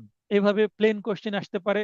আগের স্টাইলে, আগের স্টাইল বলতে 18 সাল পর্যন্ত যে ধরনের প্রশ্ন আসতো, একবার সাজাপ্রাপ্ত বা খালাসপ্রাপ্ত ব্যক্তি একই অপরাধে পুনরায় বিচার করা যাবে না, ব্যাখ্যা করুন। এই যে একবার সাজাপ্রাপ্ত বা খালাসপ্রাপ্ত ব্যক্তির একই অপরাধে পুনরায় বিচার করা যাবে না, এটার ইংরেজি দিয়ে দিলাম, ইংলিশ সেন্টেন্স দিয়ে দিলাম, দিয়ে বললাম ব্যাখ্যা করুন বা এই বক্তব্যের সত্যতা যাচাই করুন। সত্যতা যাচাই করুন মানে কিন্তু ব্যাখ্যা চাওয়া, সেটা বাংলা সেন্টেন্স দিয়ে আর ইংরেজি সেন্টেন্স দিই, উত্তর কিন্তু একই হবে। তবে ইংলিশ সেন্টেন্স দিলে আপনাকে ইংলিশ সেন্টেন্স দিয়ে শুরু করতে হবে, অর্থাৎ বলে এর বাংলাটা বলতে হবে, এবং ফিনিশিং এর সময়ও আপনাকে বলতে হবে যে অতএব এটা বলা যায় এবং এটার সত্যতা এভাবে পরীক্ষিত হলো বা প্রমাণিত হলো। আরো প্রশ্ন আসতে পারে এইভাবে, অথবা চূড়ান্ত বিচারের পর বেকসুর খালাসপ্রাপ্ত আসামিকে কি পুনরায় একই অপরাধের অভিযোগে বিচার করা যায়? আলোচনা করুন। দেখেন, বক্তব্য কিন্তু একই। এখানে বলা হচ্ছে দোবারা সাজা মতবাদকে আলোচনা করুন, বা ইংলিশের ডক্ট্রিন অফ জিওপার্ড ডাবল জিওপার্ডির কথা বলতে পারে। পুনরায় বিচার বা আবার বিচার বা একবার বিচার হলে দ্বিতীয়বার বিচার, ভাষা যাই হোক না কেন আপনাকে বুঝে নিতে হবে যেটা ডাবল জিওপার্ডির কথা বলা হচ্ছে। যেমন গত শুক্রবারের যে প্রশ্নটা ছিল, আমার নোট থেকে সবকিছু কমন ছিল, কিন্তু ভাষা পরিবর্তন করে দিয়েছিলাম। যেমন ছিল একটা কি, অধস্তন আদালত বা নিম্ন আদালত, লোয়ার কোর্ট বা সাবঅর্ডিনেট কোর্ট একই কথা, অনেকে বুঝতে পারেননি। তো হাইকোর্ট, আপিল বিভাগ মানে সুপ্রিম কোর্ট বাদে, বাংলাদেশে সুপ্রিম কোর্ট মানে হাইকোর্ট আর আপিল বিভাগ বাদে জেলা পর্যায়ে যতগুলো আদালত আছে, দায়রা জজ এবং ম্যাজিস্ট্রেট আদালত, সবগুলোই কি সাবঅর্ডিনেট কোর্ট। এভাবে যদি আমরা বলি, এখন এই মুহূর্তে যেটা বললাম এটাই হচ্ছে এই অধস্তন আদালতের সংজ্ঞা হয়ে গেল। আপনি নিজের ভাষায় বলেন, এই ধরনের প্রশ্ন দিয়েছি আমি, আপনারা নিজের ভাষায় লিখতে পারছেন কিনা এটা যাচাই করার জন্য, এবং লিখতে না পারলে চেষ্টা করতে হবে। খুনের চার্জে, সরি, এটা প্রবলেমেটিক প্রশ্ন, আমরা পরে করব, আগে থিওরিটা পড়ে নিই।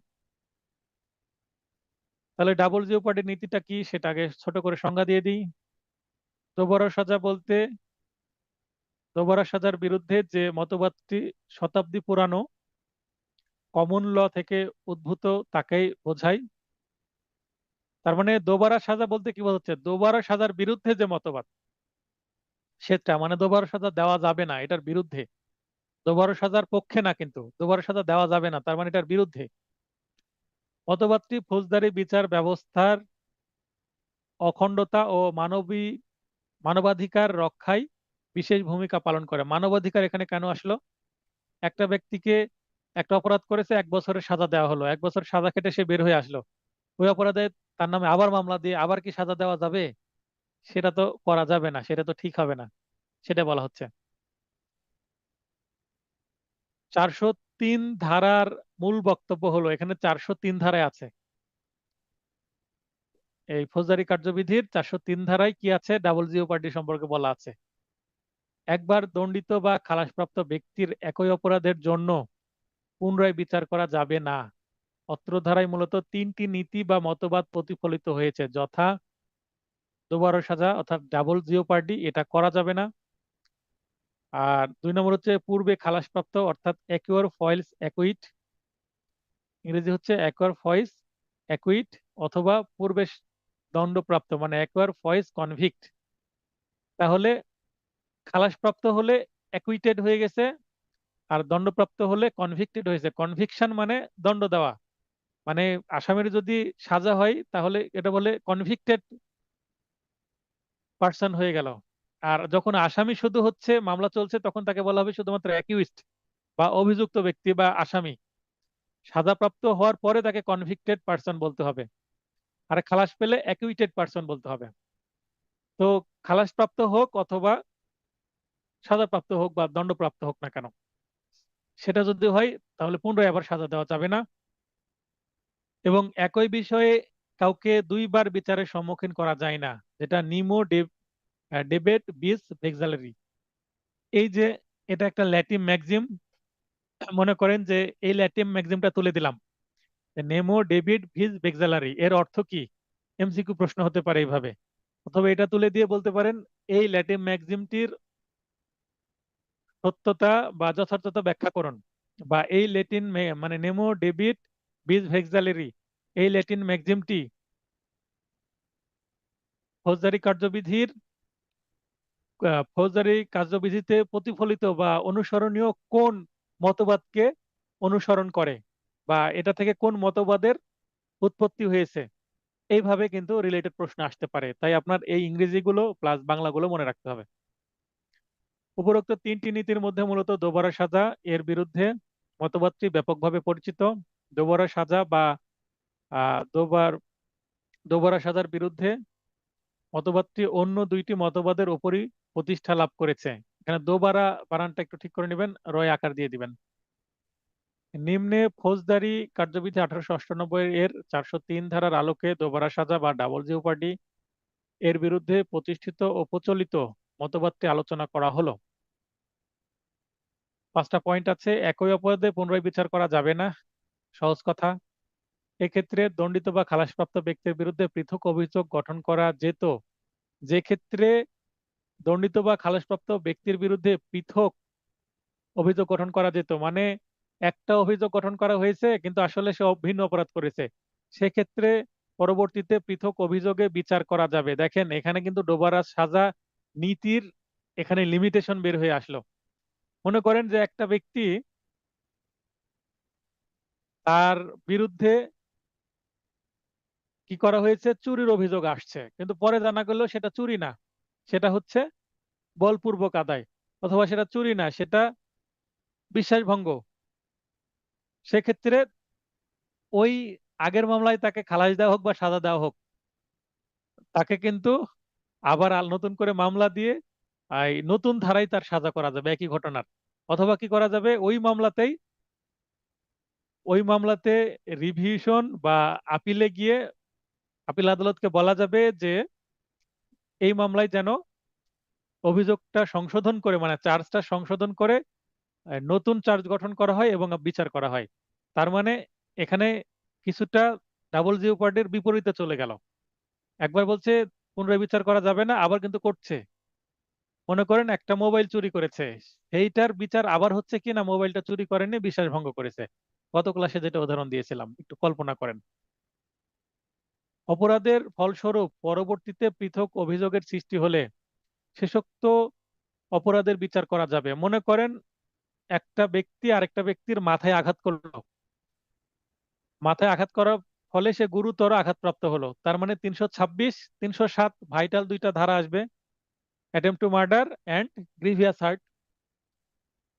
বিচার হলো, বিচারে আসামির মনে করেন 10 বছরের জেল হলো। এরপরে এই যে ভিকটিম, সে 6 মাস চিকিৎসাধীন ছিল, কারণ গুরুতর আঘাত পেয়েছে মাথায়, এবং এক সময় এই 6 মাস চিকিৎসাধীন থাকা অবস্থায় আসামি কি হলো, মারা গেল। এদিক মামলাতে আবার সাজাও হয়ে গেছে, বা 1 বছর 2 বছর চিকিৎসার পরও মারা যেতে পারে।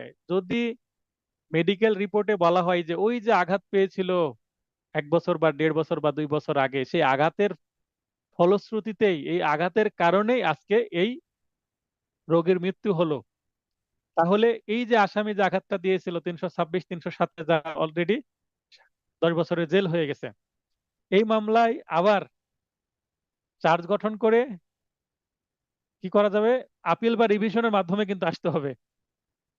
চার্জ গঠন করে 302, মানে যেহেতু এখন এটা মার্ডার কেস হয়ে গেছে, আঘাতের ফলে মার্ডার হয়ে গেছে, কিন্তু ইনস্ট্যান্ট মার্ডার না হলেও পরে গিয়ে মার্ডার হয়েছে, তার মানে এই ঘটনার পরবর্তীতে আউটপুট ভিন্ন হয়েছে, তাই। হ্যাঁ, শিবলি ভাই বলেন। জি স্যার, এখানে যে বললেন আপিল বা রিভিশনের মাধ্যমে আসতে হবে, জিনিসটা কি একটু বুঝিয়ে বলবেন?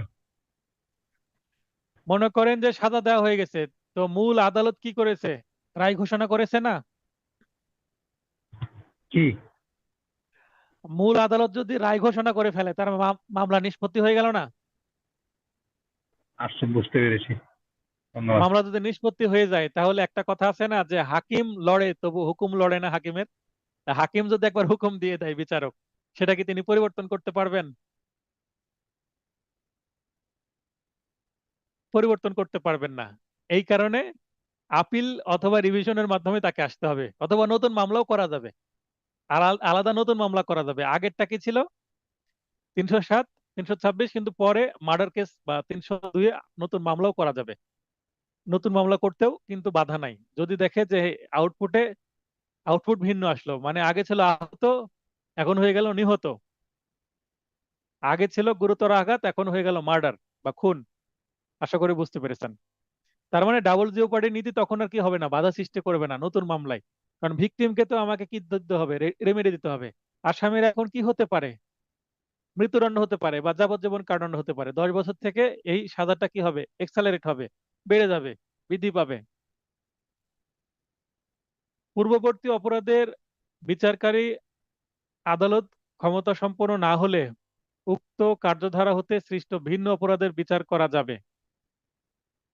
পূর্ববর্তী অপরাধের বিচারকারী আদালত ক্ষমতা সম্পন্ন না হলে উক্ত কার্যধারা হতে সৃষ্ট ভিন্ন অপরাধের বিচার করা যাবে।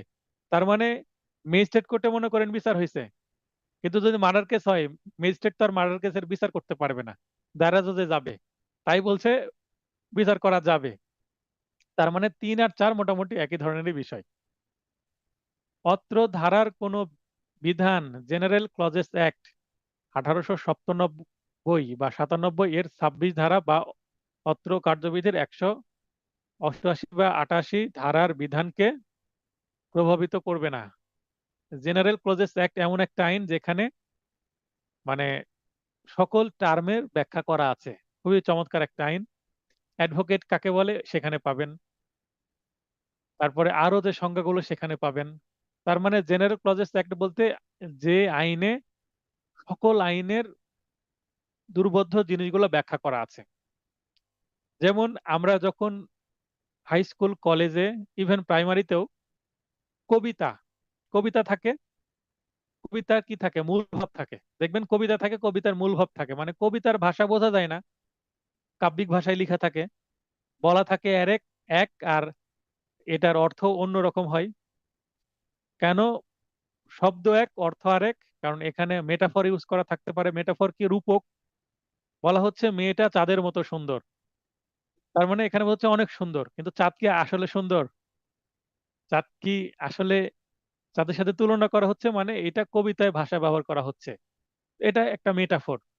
তো মূল ভাব যখন বলা হবে সে আসলে অনেক সুন্দর, এটা বোঝানো হবে। তো বাস্তবে কি চাঁদ সুন্দর? চাঁদে তো গেছে, চাঁদের অক্সিজেন নাই, কিচ্ছু নাই, চাঁদে কোনো গাছপালা কিচ্ছু নাই। তো সুন্দর বলতে পৃথিবী সুন্দর, পৃথিবীর মতো সুন্দর এখন পর্যন্ত কোনো কিছু সৌরজগতে আবিষ্কার হয়নি। সৌরজগতের বাইরে অনেক কিছু আবিষ্কার হয়েছে, কিন্তু গাছপালা, মানুষ আছে, এলিয়েন আছে, এরকম কোনো কিছু কিন্তু এখনো আবিষ্কার হয়নি। আমাদের পৃথিবী কিন্তু এখন পর্যন্ত জীবের এবং জীব বলতে এখানে উদ্ভিদ, প্রাণী উভয় বলা হচ্ছে। তো পৃথিবী একমাত্র হ্যাবিটেবল জোনে আছে সৌরজগতের, এবং সেই কারণে এটা সবচেয়ে সুন্দর আমরা বলবো। পৃথিবী সবচেয়ে সুন্দর। তো এবার ব্যাখ্যাতে যাই। ব্যাখ্যা বলছে অভিযোগ খারিজ, পত্র কার্যবিধি 249 ধারার কার্যক্রম বন্ধ বা আসামিকে অব্যাহতি পত্র ধারার উদ্দেশ্যে খালাস মর্মে গণ্য করা যাবে না। এখন অভিযোগ খারিজ করে দিয়েছে, মানে যদি মামলা খারিজ হয়ে যায়, মামলা খারিজ হয়ে গেলে কিন্তু আসামি কি হয়ে যায়? খালাস পেয়ে যায়। কিন্তু এই খালাস মূল খালাস বলা যাবে না। আবার মামলার যদি কার্যক্রম বন্ধ করে দেওয়া হয়, 249 ধারায় মামলা কার্যক্রম যদি বন্ধ হয়ে যায়, মানে কার্যক্রম স্টপ হয়, এটাকে স্টপ বলে, তাহলে আসামিকে কি করা হয়? মুক্তি দেওয়া হয়। বা আসামিকে যদি অব্যাহতি বা ডিসচার্জ দেওয়া হয়, তাহলে সেগুলো অবশ্যই প্রকৃত খালাস মর্মে ধরে নেওয়া হবে না। আমরা এটা কেন খালাস বলছি? কারণ যদি মামলায় কি অব্যাহতি পায়, তাহলে এইটা মামলা মানে সম্পূর্ণভাবে নিষ্পত্তি বলা যায় না। মামলায় যদি স্টপ হয় এবং আসামি খালাস পায়, এটাকেও মামলা পুরোপুরি শেষ বলা যায় না। একমাত্র সাক্ষ্য নেওয়া হওয়ার পরে, অর্থাৎ জেরা জবানবন্দির পরে, জবানবন্দি জেরার পরে, আর্গুমেন্টের পরে প্রপারলি যখন রায় ঘোষণা করা হবে, মামলাতে কি কি আছে, সাক্ষীরা কি কি বললো, জেরায় কি কি এসেছে, তার ভিত্তিতে রায় দেওয়া হবে। এবং এই রায় যদি খালাস পায়, এটাই প্রকৃত খালাস। এবং এটা অ্যাকচুয়ালি কি হলো? মামলার 16 কলা পূর্ণ হলো, তার মানে পরিপূর্ণভাবে নিষ্পত্তি হলো। এইটা যদি হয়, তাহলে ডাবল জিওর পার্টির রুলটা অ্যাপ্লিকেবল হবে। এখন একটা মামলায় চার্জ গঠনের সময় অব্যাহতি করে দিল একটা আসামিকে, তাহলে কিন্তু সেইটা কি হবে না? ডাবল জিও পার্টিতে বাধা হবে না। একটা আসামি যদি মানে অব্যাহতি পায়, ডিসচার্জ হয়, তার বিরুদ্ধে আবার মামলা করা যাবে। ডাবল জিও পার্টি রুল সেটা কি হবে না? ব্যাঘাত করবে না। কারণ যেহেতু সাক্ষ্য প্রমাণে খালাস পায়নি সে, এই কারণে। উদাহরণ, এখানে কিছু উদাহরণ আছে খুবই গুরুত্বপূর্ণ। এগুলো যদি পড়েন, এখান থেকে এমসিকিউ, প্রবলেমেটিক প্রশ্ন এবং বাস্তবেও কাজে লাগবে। রিটেনের প্রবলেমেটিক প্রশ্ন কিন্তু এখান থেকে আপনি বুঝতে পারবেন। যেমন ক, চাকর হয়ে তার মালিকের সম্পত্তি চুরির অভিযোগে অভিযুক্ত, বিচারে ক খালাসপ্রাপ্ত হয়। বিচারে খালাসপ্রাপ্ত মানে জবানবন্দি জেরার মাধ্যমে খালাসপ্রাপ্ত হওয়ার পর একই ঘটনায় পরবর্তীতে চুরি বা অপরাধমূলক বিশ্বাসভঙ্গের অভিযোগে ক এর বিচার করা যাবে না। আচ্ছা, এই মুহূর্তে আমরা বিরতিতে যাব। বিরতির পরে আবার ক্লাস কিছুক্ষণের জন্য চলবে। এবার 10 মিনিটের বিরতি, মানে 10 মিনিটেরই, এবার বেশি হবে না। তাড়াতাড়ি ক্লাসে এবার চলে আসবো। ডাবল জিওপার্ডি, দোবারা সাজা। তো উদাহরণ দেওয়া হচ্ছে যে ক চাকর হয়ে তার মালিকের সম্পত্তি চুরির অভিযোগে অভিযুক্ত, বিচারে ক খালাসপ্রাপ্ত হয়। মানে চুরি করেছে কিনা ক, সেইটা প্রমাণ করতে যে করতে পারলো না যে চুরি করেছে। তার মানে এই যে মালিকের সম্পত্তি, সেটা যেটাই হোক না কেন, সেইটা এই চাকর নেয়নি। এটা প্রমাণিত হয়েছে। যেহেতু সম্পত্তিটা নেয়নি, সেটা চুরি হোক আর অপরাধমূলক বিশ্বাস ভঙ্গ হোক, সেটা তো সম্পত্তি বিষয়ে মামলা। মনে করেন সেটা একটা মোবাইল ফোন, তো মোবাইল ফোনটা সে চুরি করেনি, তার মানে বিশ্বাস ভঙ্গের মাধ্যমেও নেয়নি। একই ধরনের বিষয় না, একই বস্তুকে যেহেতু নিয়ে, এই কারণে সেখানে যেহেতু খালাসপ্রাপ্ত হয়েছে, তার মানে জবানবন্দি হয়েছে, জেরা হয়েছে কয়ের বিরুদ্ধে, এবং ওই মালিক বা মালিকের পক্ষের যারা সাক্ষী তারা কেউই ঠিকভাবে বলতে পারেনি যে আসলে ক নিয়েছে কিনা, তার মানে এখানে ক নির্দোষ প্রমাণিত হয়ে গেছে, তাই খালাস হয়েছে। এখন চুরির জন্য যদি নির্দোষ হয়, বিশ্বাসভঙ্গের মামলা দিলেও সেটা নির্দোষী হতো, সেটা বোঝা যাচ্ছে। তাই নতুন করে আর মামলা করার সুযোগ নাই। ক, খুনের অভিযোগে অভিযুক্ত হয় এবং ওপরের মামলায় যদি আপিল করা হয় বা রিভিশন করা হয়, আপিল বা রিভিশন আদালতও কিন্তু নতুন করে অপরাধমূলক বিশ্বাসভঙ্গের চার্জ গঠন করে বিচার করবে না, কারণ খালাস পেয়েছে। যদি আসামির যদি সাজা হতো যে হ্যাঁ চুরিতে কম সাজা হয়েছে, অপরাধমূলক বিশ্বাসভঙ্গ হলে বেশি সাজা হতো, সেই ক্ষেত্রে হয়তো বা আপিল মঞ্জুর করে চুরির চার্জ থেকে কনভার্ট করে, মানে অপরাধমূলক বিশ্বাসভঙ্গ বা ক্রিমিনাল ব্রিচ অফ ট্রাস্ট এই অভিযোগের চার্জ গঠন করা যেত। তখন হয়তোবা এই 380 থেকে 381 মেবি হবে, তো 381 থেকে 300 মানে চুরি থেকে এটা অপরাধমূলক বিশ্বাসভঙ্গ চাকর কর্তৃক, তার মানে 408-এ চলে যাবে। তো যেটাই হোক না কেন, যদি মানে সাজাপ্রাপ্ত হতো, মানে অপরাধ করেছে, এখন কিভাবে করেছে, চুরির মাধ্যমে করেছে না বিশ্বাসভঙ্গের মাধ্যমে করেছে, সেইটার জন্য কিন্তু আবার নতুন বিচার করা যেত। যেহেতু খালাস পেয়েছে, তার মানে সে তো নির্দোষ, সে নেয়নি জিনিসটা, মোবাইল ফোনটা, তাহলে তার বিচার করার দরকার নাই। এই সেন্সটা বুঝতে হবে যে রেজাল্ট কি হয়েছে, খালাস না বিচারপ্রাপ্ত। ক, খুনের অভিযোগে অভিযুক্ত এবং বিচারে খালাস পায়। খুনের সাথে দস্যুতা আছে মর্মে প্রতীয়মান হলে পরবর্তীতে দস্যুতা অভিযোগে ক এর বিচার করা যাবে। তার মানে খুন এক জিনিস, দস্যুতা আরেক জিনিস। খুন করলে একটা মানুষ মারা যায়, এখন সে মানুষটা যদি আসলেই মারা যেয়ে না থাকে, মানুষটা জীবিত আছে, এটা যদি আসামি পক্ষ প্রমাণ করে দেয়, তাহলে তো খুনটা আর হয়নি, এটা প্রমাণ হয়ে গেল। অথবা ব্যক্তি খুন হয়েছে কিন্তু এই ক করেনি, অন্য কেউ করেছে, ককে শুধু শুধু ফাঁসানো হয়েছে, এরকম যদি হয় তাহলে সে খালাস পেল। কিন্তু যদি দেখা যায় সে খুন করেনি ঠিকই, কিন্তু সে দস্যুতা সংঘটিত করেছে সেই দিন, তার মানে কিছু সম্পত্তি খোয়া গেছে যেগুলো ক নিয়ে গেছে, তাহলে নতুন করে তার বিচার করা যাবে। তার মানে ডাবল জিওপার্ডি কোথায় অ্যাপ্লাই হচ্ছে, কতে অ্যাপ্লাই হলো না, কিন্তু খতে অ্যাপ্লাই হলো। তার মানে নতুন ভাবে আর, সরি, কতে অ্যাপ্লাই হলো মানে বিচার করা যাবে না, আর এখানে খতে অ্যাপ্লাই হলো না, তার মানে ডাবল জিওপার্ডি এখানে কাজ করছে না। কারণ খুন একটা অপরাধ আর দস্যুতা আর একটা অপরাধ, একেবারে পয়েন্ট অফ ভিউ বা উদ্দেশ্য, মোটিভ একেবারে ভিন্ন। খুন হচ্ছে 16 অধ্যায়ের অপরাধ, মানে অফেন্স এগেইনস্ট হিউম্যান বডি, যেটা হিউম্যান লাইফ হার্ম করে। আর দস্যুতা হচ্ছে 17 অধ্যায়ের বিষয়বস্তু, মানে অফেন্স এগেইনস্ট প্রপার্টি, একেবারে দুইটা অপরাধ সম্পূর্ণ ভিন্ন। আর চুরি আর অপরাধমূলক বিশ্বাসভঙ্গ দুইটাই প্রপার্টি রিলেটেড বা অফেন্স এগেইনস্ট প্রপার্টি। এই কারণে সেখানে আরেকটা মামলা করার দরকার নেই, মানে ডাবল জিওপার্ডিটা অ্যাপ্লাই হচ্ছে। আর এখানে ডাবল জিওপার্ডিটা অ্যাপ্লাই হচ্ছে না, মানে আবার বিচার করা যাবে। গুরুতর আঘাতের অভিযোগে ক দণ্ডিত হয়। গুরুতর আঘাত মানে গ্রিভিয়াস হার্ট, মেবি 326 বা 325। এর ফলে ভিকটিম পরে মারা গেলে পরবর্তীতে নরহত্যার বিচার করা যাবে। একটু আগে কিন্তু আমি বলেছি এটা। নরহত্যার অভিযোগে ক দণ্ডিত, এখানে নরহত্যা বলতে কালপেবল হোমিসাইডের কথা বলা হচ্ছে, কিন্তু এটা কিন্তু মার্ডার না। পরবর্তীতে নরহত্যার বিচার করা যাবে। আবার আবার আরেকটা ঘ হচ্ছে নরহত্যার অভিযোগে ক দণ্ডিত হয়, পরে খুনের অভিযোগে ক এর বিচার করা যাবে না। কি কারণে? এই যে অপরাধটা, সেটা খুন ছিল না, নরহত্যা ছিল, এটা আসামি পক্ষের পক্ষে চলে আসছে। তার মানে একটা ব্যক্তি মারা গেছে, এইটা খুন ছিল, মানে মার্ডার ছিল না, কালপেবল হোমিসাইড ছিল। এইটা নির্ধারিত হয়ে গেছে যে এটা কালপেবল হোমিসাইড ছিল। তো এইটাকে আবার পরে খুনে কনভার্ট করার সুযোগ নাই, বা খুনের জন্য আবার নতুন মামলা করাও যাবে না, বা আপিল বা রিভিশনে নতুন ভাবে চার্জ গঠন করা যাবে না, কারণ মৃত্যু, নরহত্যা, কালপেবল হোমিসাইড, মার্ডার, দুইটার আউটপুট একটাই, ভিকটিম মারা যাবে। এই কারণে এই দুইটা অপরাধ কাছাকাছি, এই কারণে এখানে আবার বিচার করা যাবে না। তার মানে ডাবল জেওপার্ডি রুলটা কি হচ্ছে, অ্যাপ্লাই হচ্ছে।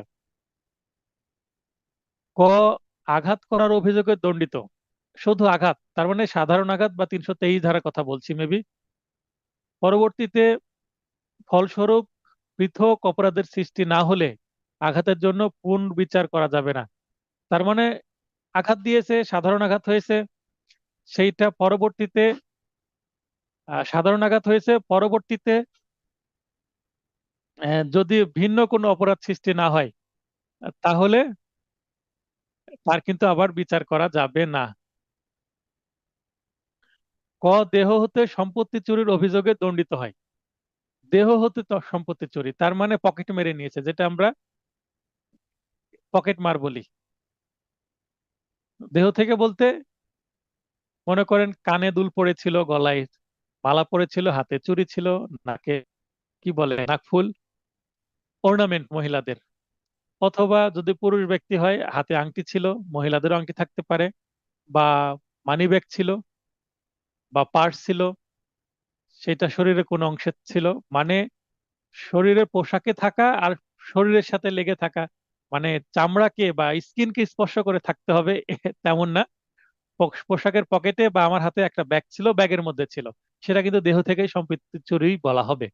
আচ্ছা, একই ঘটনায় দস্যুতার উপাদান থাকলে বিচার করা যাবে। তার মানে চুরি হচ্ছে ছোট অপরাধ, কিন্তু দস্যুতা কিন্তু একটু ভিন্ন অপরাধ। তার মানে চুরি থেকে কিন্তু দস্যুতার সৃষ্টি হয়। চুরির জন্য যে সাজা, দস্যুতার জন্য কিন্তু অনেক বেশি সাজা, এই কারণে আবার বিচার করা যাবে। এখানে পয়েন্ট টু বি নোটেড, দেহ থেকে সম্পত্তি চুরি যেহেতু বলা হচ্ছে, এখানে যদি দেহ থেকে না হয়ে মনে করেন আমার অফিস থেকে, আমার বাড়ি থেকে সম্পত্তি চুরি হচ্ছে যেখানে আমি উপস্থিত ছিলাম না, আমার অগোচরে, সেক্ষেত্রে কিন্তু দস্যুতা সংগঠিত হওয়ার কোনো সুযোগ নাই, কারণ দস্যুতা সংগঠিত হতে হলে কি হতে হবে, যে মালিক সম্পত্তির তার সম্মুখে হতে হবে। আমার সম্পত্তি আমার সামনে এসে আমাকে ভয় দেখিয়ে সম্পত্তি নিয়ে যেতে হবে, তাহলে এটা দস্যুতা। কিন্তু আমি নাই উপস্থিত, আমার বাড়ি থেকে একটা কিছু নিয়ে গেল, বা আমার বাড়িতে কেউ নাই, কোনো মানুষই নাই, মানুষের অনুপস্থিতিতে তার সম্পত্তি নিয়ে যাওয়া হলো, তাহলে এটা ডেফিনেটলি চুরি, কখনো সেটা কি হবে না, দস্যুতা হবে না। এই কারণে বলা হচ্ছে দেহ থেকে সম্পত্তি চুরি করেছে। তো দেহ থেকে সম্পত্তি চুরি করলে একই ঘটনায় দস্যুতার উপাদান থাকলে বিচার করা যাবে। তার মানে এটা আসলে চুরি না, পরবর্তীতে জানা গেল না ভয় দেখে নিয়েছে, তার হাতে চাকু ছিল বা পিস্তল ছিল, মারাত্মক অস্ত্র ছিল, তার মানে দস্যুতা বড় অপরাধ করেছে, তার মানে বিচার করা যাবে। যদিও দুইটাই সম্পত্তি রিলেটেড অপরাধ, তারপরেও দেখেন উদাহরণের মাধ্যমে বোঝানোর চেষ্টা করেছে। এই উদাহরণগুলো কিন্তু আমার বানানো না, এই উদাহরণগুলো পেনাল কোডের 400, সরি, এই ফৌজদারি কার্যবিধির 403 ধারাতেই আছে, কিন্তু আমি সংক্ষিপ্ত ভাবে তুলে দিয়েছি। প্রয়োজনে আপনারা এই উদাহরণগুলো যে মূল বই বা বেয়ার একটা ইংলিশ বাংলা উভয়টা একটু দেখে নেবেন, আরো ক্লিয়ার হবেন। দেখার পরেও যদি প্রবলেম হয় মেসেজ করবেন হোয়াটসঅ্যাপে, আমি বুঝিয়ে দেবো আবারও। ক, খ এবং গ, তিনজন দস্যুতার অভিযোগে দণ্ডিত হয়। তাহলে এদের বিরুদ্ধে দস্যুতার অভিযোগ অনুসন্ধানে 5 জনের অধিক ছিল জানা গেল। আমরা জানি দস্যুতার ডাকাতি তো একই জিনিস, 5 জন হলে ডাকাতি, 6 জন হলে ডাকাতি, 5 জনের কম হলে 1 2 3 4 জন যদি হয় সেটা দস্যুতা, 5 6 7 8 আরো যদি সংখ্যা বেড়ে যায় সেটা ডাকাতি হয়ে যায়। ঘটনায় কি, তাহলে ডাকাতির জন্য পুনরায় বিচার করা যাবে। কি কারণে, যেমন চুরির থেকে দস্যুতা একটু বড় অপরাধ, ডাকাত এই দস্যুতার থেকে আবার ডাকাতি আরো বড় অপরাধ, সেক্ষেত্রে বিচার করা যাবে, কারণ এখানে সাজা বেড়ে যাবে তাই।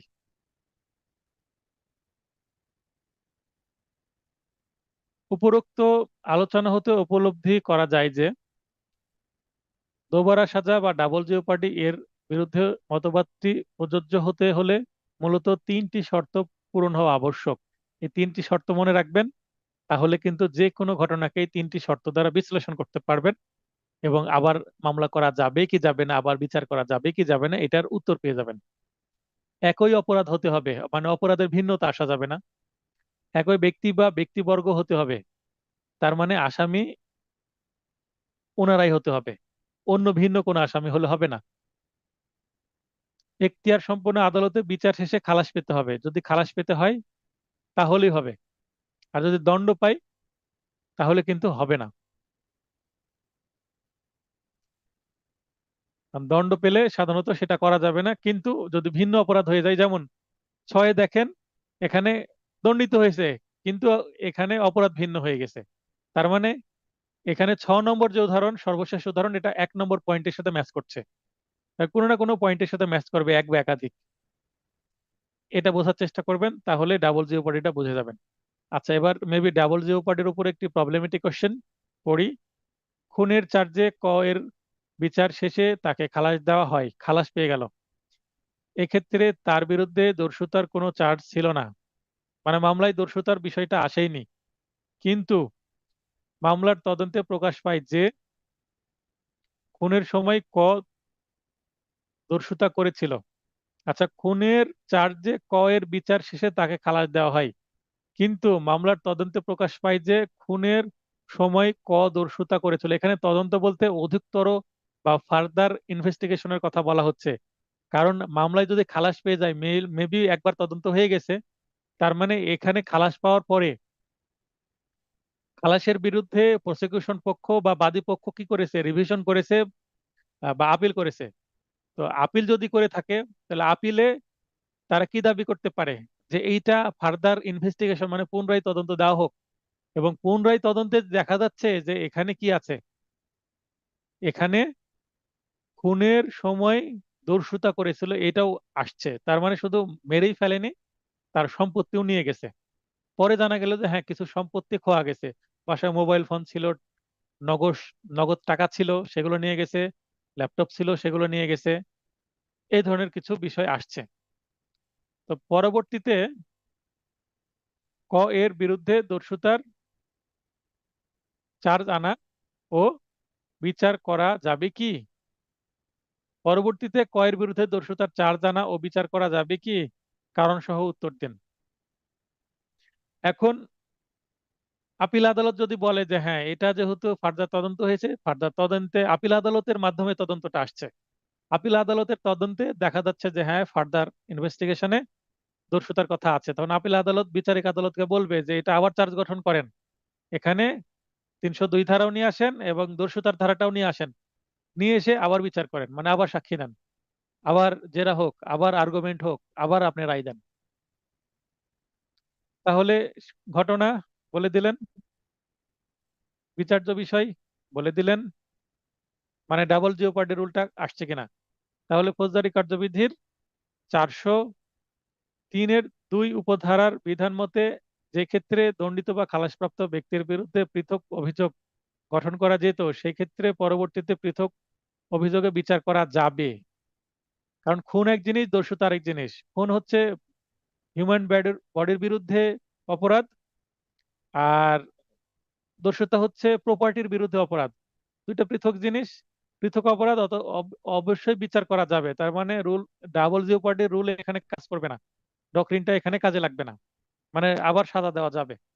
আবার অত্র ধারার অধীন খ নং উদাহরণ এর মূল বক্তব্য হলো, খ উদাহরণে অলরেডি বলেছি যে ক খুনের অভিযোগে অভিযুক্ত হয় এবং বিচারে খালাস পায়, খুনের সাথে দস্যুতা আছে মর্মে প্রতীয়মান হলে, মানে পরবর্তীতে ক এর আবার বিচার করা যাবে। এটা 403-এর উদাহরণ খ বা বি তে স্পষ্টভাবে আছেই, উদাহরণের সাথেও ম্যাচ করে এই প্রবলেমেটিক প্রশ্নটা। তাই উদাহরণের কথাটাও একটু বলে দিলাম, উত্তরটা আরো স্ট্রং হয়ে গেল, আপনার ব্যাখ্যা করতে সুবিধা হবে। খুন ও দস্যুতা দুইটি সম্পূর্ণ ভিন্ন অপরাধের সংজ্ঞার অন্তর্ভুক্ত অপরাধ, যার মধ্যে খুন হলো মানব শরীর সংক্রান্ত এবং দস্যুতা হলো সম্পত্তি সংক্রান্ত অপরাধ। অলরেডি এগুলো আমি বলে ফেলেছি।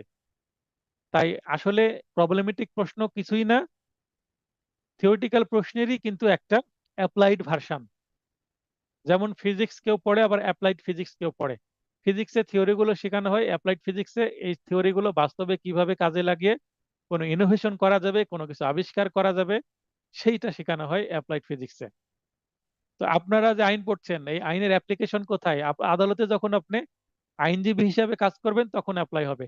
আমি আপনাদেরকে শেখাচ্ছি, তার মানে থিওরিও শেখাচ্ছি, আবার আমি আদালতে অ্যাডভোকেট হিসাবে প্র্যাকটিসও করছি নিয়মিত। তার মানে আমি আইন জানছি, শেখাচ্ছি, আবার অ্যাপ্লিকেশনও করছি, মানে অ্যাপ্লাইড করছি, মানে প্রয়োগ করছি আইনের।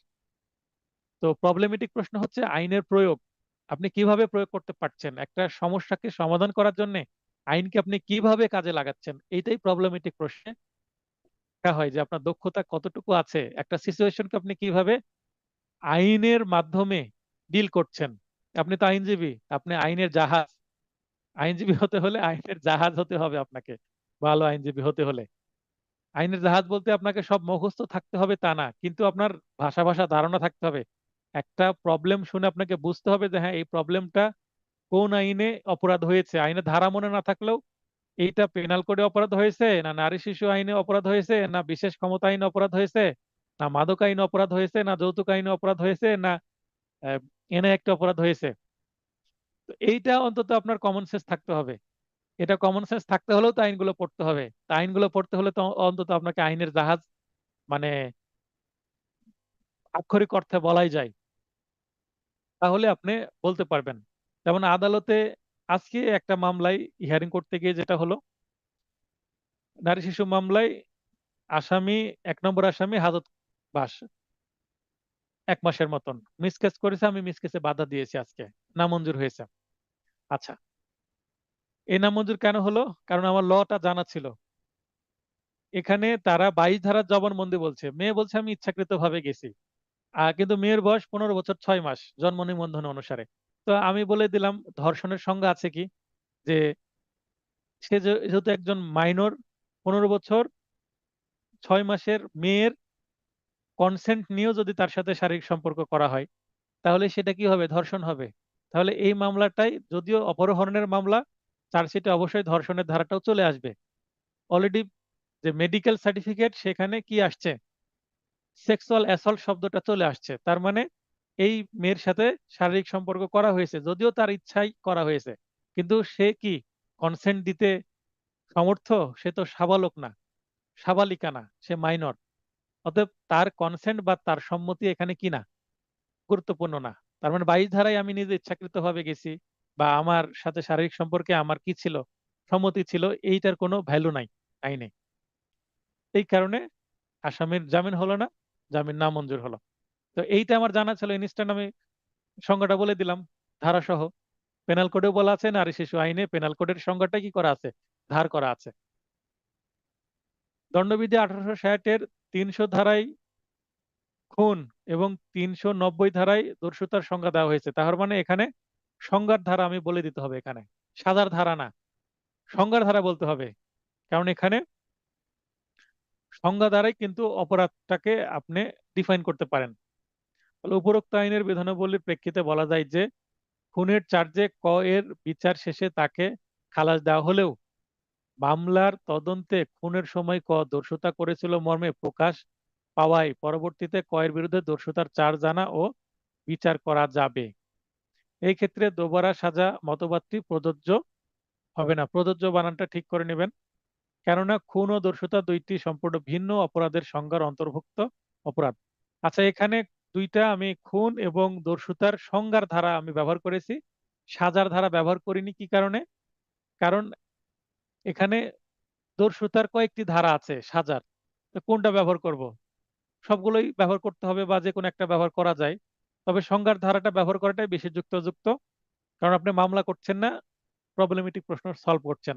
তবে প্রশ্ন করেন স্যার, সাজার ধারা যদি হবে, সাজার ধারা দিলেও হবে, কিন্তু সংজ্ঞার ধারার সাথে সাথে যদি সাজার ধারা দেন, সংজ্ঞা প্লাস সাজার ধারা, তাহলে এটা আরো বেটার হবে। মানে 300 ধারা, 302 ধারা দিলেন, এবং এখানে 390 ধারার যে সংজ্ঞা, এবং আপনি এখানে 393 বা 394 ধারায় যে দস্যুতার সাজার কথা বলা হয়েছে সেটা উল্লেখ করে দিলেন। শিওর হয়ে যদি আপনি দিতে পারেন, আরো আপনার উত্তরটা চমৎকার হলো, আরো ডেভেলপ হলো।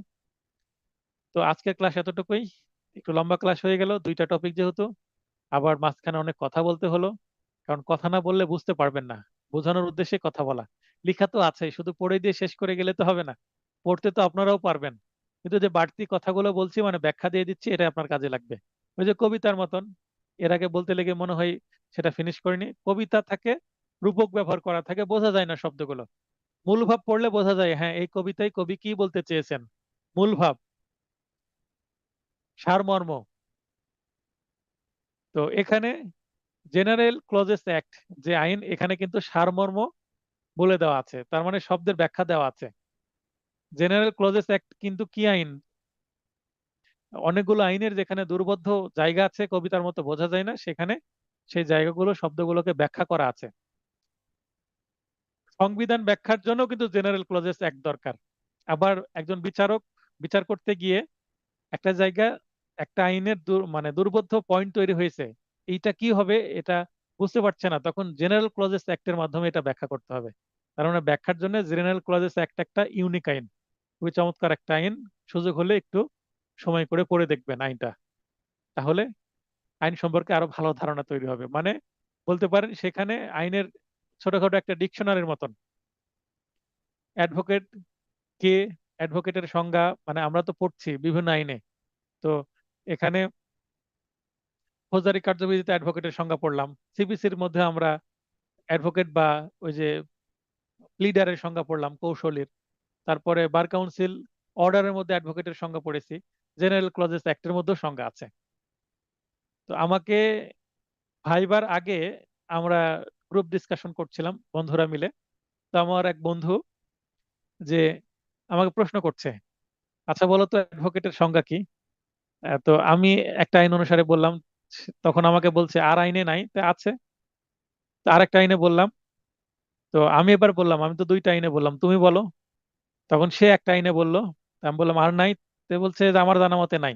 তখন আমি বললাম যে আমিও অনার্স করেছি, তুমিও অনার্স করেছো, অনার্সে তো জেনারেল জেনারেল ক্লজেস একটা আমাদের পড়ানো হয়েছে, অনার্সে পড়ানো হয় এটা। তো বললো হ্যাঁ পড়ানো হয়েছে, তো মনে নাই সেখানে আছে। তখনকার তার মনে পড়ছে। তো জেনারেল ক্লজেস অ্যাক্ট একটা অবহেলিত আইন, কারণ এই আইনে মামলা হয় না তো। তো এই আইনটা মানুষ ভুলে যায়। কারণ মানুষ গবেষণা যে করবে, আইনে যারা ভাববে, তারা জেনারেল ক্লজেস একটা পড়বে, কারণ এটা গবেষণার জায়গা, অনেক ডিপ লেভেলের একটা জায়গা। মানে সাঁতার কাটতে সবাই কোথায় যায়? সুইমিং পুলে যায়, বা গ্রামে হলে পুকুরে যায়, দিঘিতে যায়, নদীতে কম বেশি যায়, কিন্তু সাগরে কিন্তু খুব একটা সাঁতার কাটে না। তো জেনারেল ক্লজেস একটা কিন্তু আইনের একটা সাগরের মতন, অনেক ডিপ নলেজ না থাকলে সেই আইনটা পড়ে মজা লাগবে না, এবং ডিপ নলেজ গেইন করার জন্য সেই আইনটাই আবার পড়তে হবে। তো আপনারা যদি প্রশ্ন না করেন আজকের ক্লাসটি শেষ করব। আর প্রশ্ন করলে অবশ্যই উত্তর দেব। যেহেতু কেউ প্রশ্ন করছেন না, ক্লাসটি শেষ করছি। প্রশ্ন থাকলে হোয়াটসঅ্যাপে মেসেজ করবেন, সময় করে বুঝিয়ে দেওয়ার চেষ্টা করব। সবার সুস্বাস্থ্য কামনা করে ক্লাসটি শেষ করছি। শুভরাত্রি।